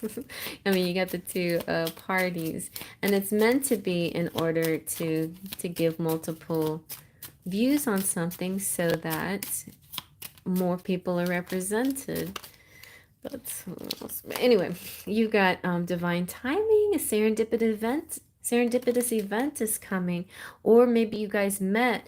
Maybe you guys are just like you definitely, if you're not twin flames, then you're definitely very high level soulmates. Like a lot of your relationship resembles a twin, like a twin flame situation, but you have the ease that you just have a lot of ease in your relationship. You don't have the same kind of struggles that some still have face out there. But you know, people's also in twin flames, there's levels of how much. Okay, I have a video out there that talks about the three types of twin flames too, and one of them is kind of like, it's like this. It's like the the reward incarnation on this planet. But basically I feel like you guys met, and when you met it just felt like it felt like meant to be, like kismet. You know, it was like, you know, you know, like this kind of feeling of you're so different, but I feel so connected. I feel this so right with you. I feel so right. And I think that like the feeling that you had when you met, each other does kind of feel like that, you know, feels like some like almost being blown away or like this really incredible feeling. That's definitely high level soulmate, possibly twin flame section. What did I say? I was about I don't know what I was about to say. Connection. Maybe I was saying about to say sex and connection at the same time. Section. Uh-oh, did you have a third party situation at all in your life? This is, oh, but karmic. Maybe this is saying you dealt with your karma and now you have your reward, right? You've dealt with karma. We'll just put that down because you dealt with karma. Yeah. Yeah. This instantaneous clicking. Soulmates do that too. High level soulmates do that too. Ooh, lasting love. See, this is your true love. So you can say this is your soulmate or this is your twin flame. Either way, this is your lasting, this is your true love. Oh, you were married before? Okay. Well, I give you a third title. How about your true love or your beloved? Beloved's a good one. Or your counterpart, because counterpart can be both too. Could be like either the twin flame or the soulmate can be a counterpart as well. I sense a counterpart thing with you. Like it's hard to give it a particular label, but I definitely sense that it's that you balance each other in the harmonious way, you know, you're long lasting. Like you're the one too that like also twin flames don't always become married people, right? They don't always become lasting love. Sometimes they're temporary. Sometimes anyway, sometimes you don't connect in a physical sense in your life. But since you did, then there's that element to it as well. And this is your true love and it's gonna last. You know, it's a forever love.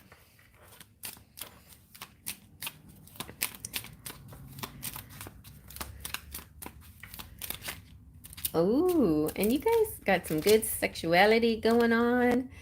So bonding and so so you had a lot of things that were different, but then as you got to know each other, you found out lots of things in common too.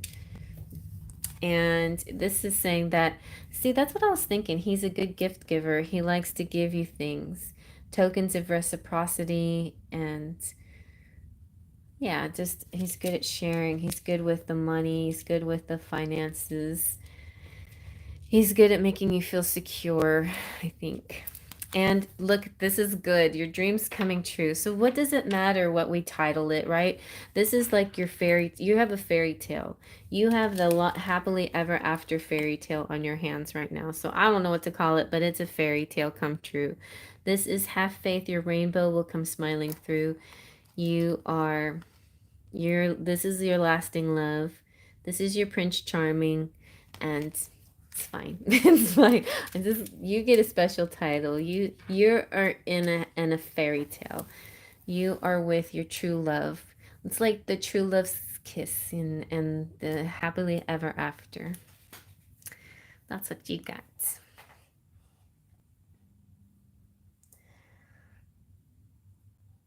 So, oh, you met when you were married. Oh, okay. So there you go. So yeah, and I had similar issues too, and with my people I've known anyway, with my soulmate too. It's like, and so you know sometimes you can have like overlapping feelings with people. Like one person is in your life because they represent a particular role in your life, and that probably that karma because I've been through it. That karma, that difficult karma that you went through, and then you met your soulmate and all the it's like the good stuff, the reward came through. So yeah, he has good taste. He's so good to me. I kept pinching myself. Aw, that's nice. Well, I feel like you deserve it. Okay, good night, Lucky. Oh, yeah. Briar Rose, exactly. Yeah, that's You do feel like that to me. I was also thinking of is it what Enchanted? Oh yeah, like that. Like she was supposed to go with this one guy, but it turns out the second one that she was with, turns out to be her forever love. See, it happens sometimes. It's not always the first guy, just like in Frozen. It's not always the first guy. You're welcome. Okay.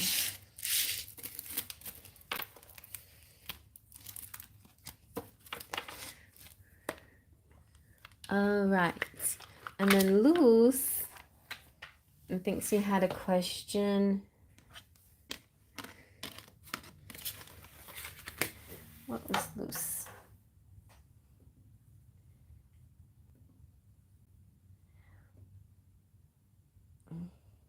And Rachel, I can't get to yours tonight because it's late, and when you donate $10, which is so appreciated, and I thank you so much. It's really, it really, to me, it's like I have to give you justice, right? Like I have to give you a nice chunky 10-minute, $10 worth of reading, and these nights, these like lives, I do like I do these cheaper readings so I can get to a lot of people at one time. And I try to go a little bit faster, even though I'm kind of long winded. But the purpose is to do shorter, faster, and get to more people kind of readings. And yeah, and also give, and just, yeah, give back to the community as a thank you too, as well. So since you paid me so nicely and donated so nicely, just email me at artlady jas at gmail.com,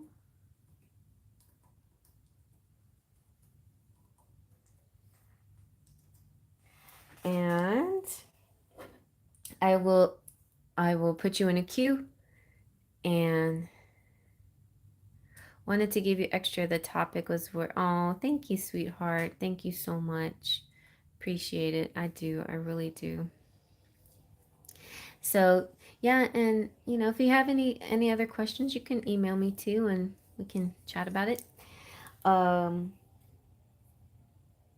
so Luce, I've been going through a tough time at work, and they've been messing up my paycheck. Will they fix my paychecks by this Friday? Ooh, okay. Let's ask. Well, you also donated quite nicely. I appreciate it too, Silver Star. But somebody, who was this? Somebody came in at the end. Oh yeah, Rachel. Rachel, I gotta write her down. But yes, you too. Thank you so much. I was talking. I mean, Rachel Ross.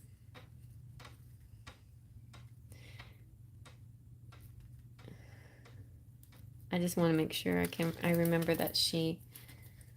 And yeah, Silver Star.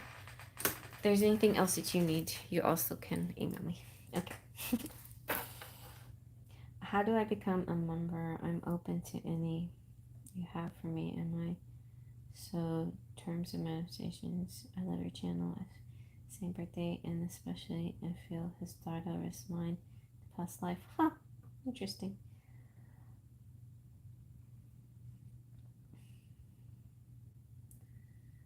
Okay.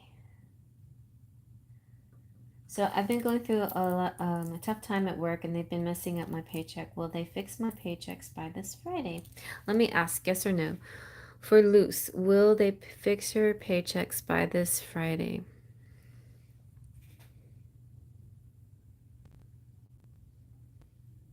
And it says yes. Also, it's kind of interesting because I was watching Stargirl, and she was saying she uses Vedic astrology, but I think I think she's still, I think it's still valid. What, whether you follow Vedic or Western, what she's saying is valid. She's basically, I was thinking that there was a kind of a portal between the full moon on the 16th, full moon in Leo, and this 222 portal. But she's saying that there's a portal between this 222 and March 5th or something like that. And because of some kind of Saturn was next. I don't know how she explained. I think she said Saturn was next to some planet that was they didn't get along, and so that there was a friction kind of energy. So it wasn't the best time for manifesting stuff, for bringing in stuff. And I don't know if you noticed, but I noticed there's kind of like, well, stuff started happening in my house. I had plumbing issues and all kinds of weird stuff happen. It felt very kind of Mercury retrograde energy, but it was something else. There was just some kind of like a friction with the planets. So now this portal between today and going into March, that's going to be a time where things are going to be easier, what, so like if you have a project or there's some, financial stuff's going to, because also same with me, like my finances went down a little bit, things went down for a period, and now they're bouncing back, and so everything's bouncing back now, like this portal is helping things to bounce back up again. So that to me validates that, with the pendulum saying yes. Let's see what the tarot has to say. Okay, good night, Silver Star. Oh, you fell asleep, Cheryl. I don't know if I'm sorry, I didn't even ask if you donated anywhere. Okay. And I mean, you don't have to either if you don't want to. Just, you could get your name on the list. You just can ask a question or something too. Anytime. Anytime. All right. But I'm going to do Luce and Chrissy, and then I'm out of here too because my throat's sore. So let's see what else with Luce. Okay, 8 of Swords. Yeah, you're like, it's like without money, like you feel so stuck, like there's nothing that you can do. Like it makes it difficult to implement stuff, to pay. You can't pay bills, you can't even eat out. There's like, it just kind of, you needed that consistency, and so it's coming back. Don't worry. Like the King of Swords represents things getting fixed and straightened out and realigned. And then look at you, Queen of Pentacles. You're in the money again. So yeah. So that's very good. Look, it even looks like this is the boss, like here's you stuck and not happy about the situation. The boss or some clear-minded person, somebody who's fixing things comes through, and then here you are with your money again. So very nice. You're going to feel better, definitely. And the pendulum said by Friday for sure. So that's good. I don't know. Let's see if you need anything else to add to that. Oh, good. See the trees, like health. Also, the tree represents growth. So things are going to grow. Your body's good. Everything's going to get better. Branching out.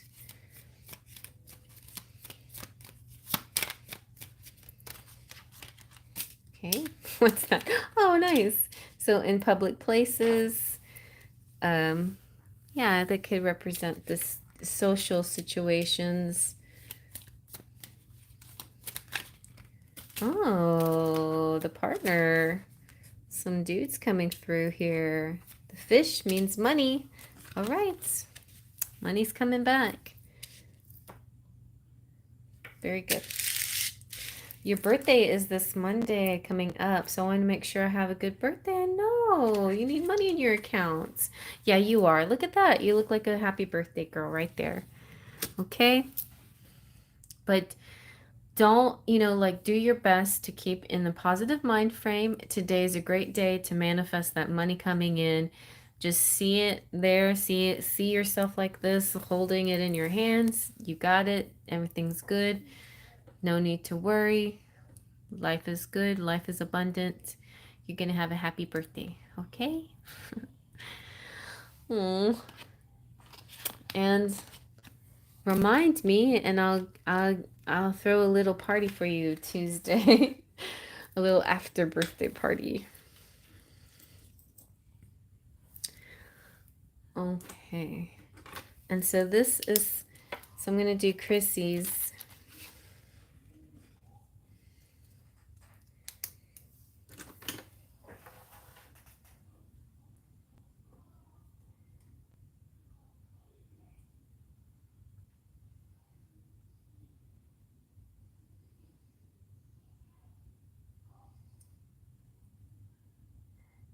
Is there potential with the Leo? Let me write that down.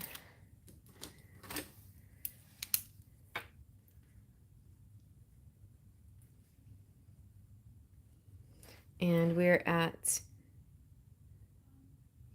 30, wait.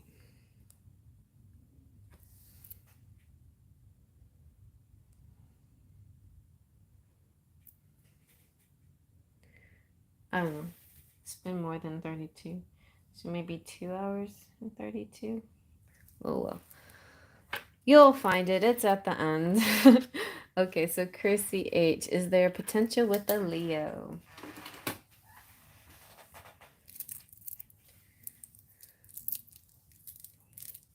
Let's see. For Chrissy, is there potential with this Leo she's thinking about? Yes. There's definite potential. Let's see about this potential.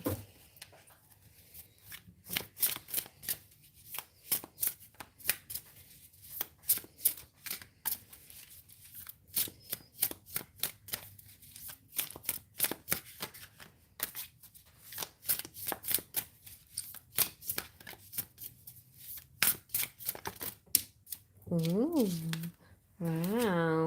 Princess of Pentacles. Somebody's gonna give some presents.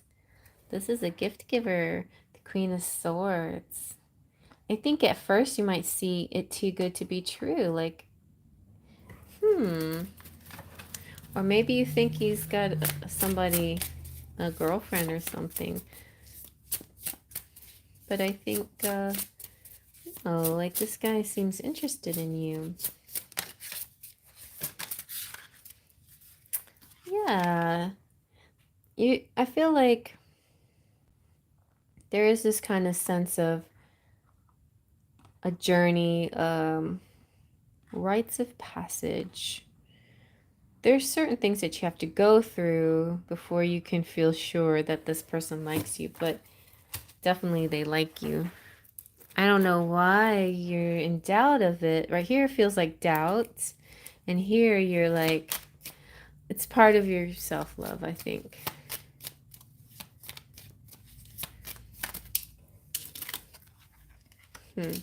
There's something that you could, some kind of like mental stuff you have to cut out, like lack mentality.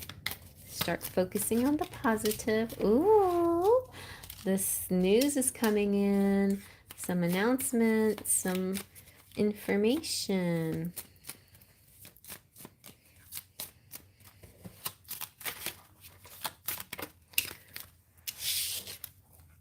Oh, some presents. See, they're just gonna be like, this feels like a second Valentine's Day. Somebody's gonna bring you something. Oh, and it can be a date for sure. A gift, a date. Somebody is definitely interested in you. This is for Chrissy. He is this person, this Leo. If you're wondering, yes, they're definitely interested in you, and you might see evidence of it really soon by gift giving or some kind of communication, text or something. So stop that negative thinking. and manifest it. Use the power of the portal tonight and manifest it in. All right, you guys. Oh, I hope you enjoyed that 222 energy. I think it's really going to be amazing, bringing about some good stuff, the good. And yeah, you keep at this channel and you're gonna find some more fun stuff I'm gonna bring you. So tomorrow, most likely, I'll do messages from your person. That's always exciting. So stay tuned for that. It's kind of like a soap opera. Like every week something new comes up. Anyway, I'll see you guys later. Faith, Trust, and Pixie Dust.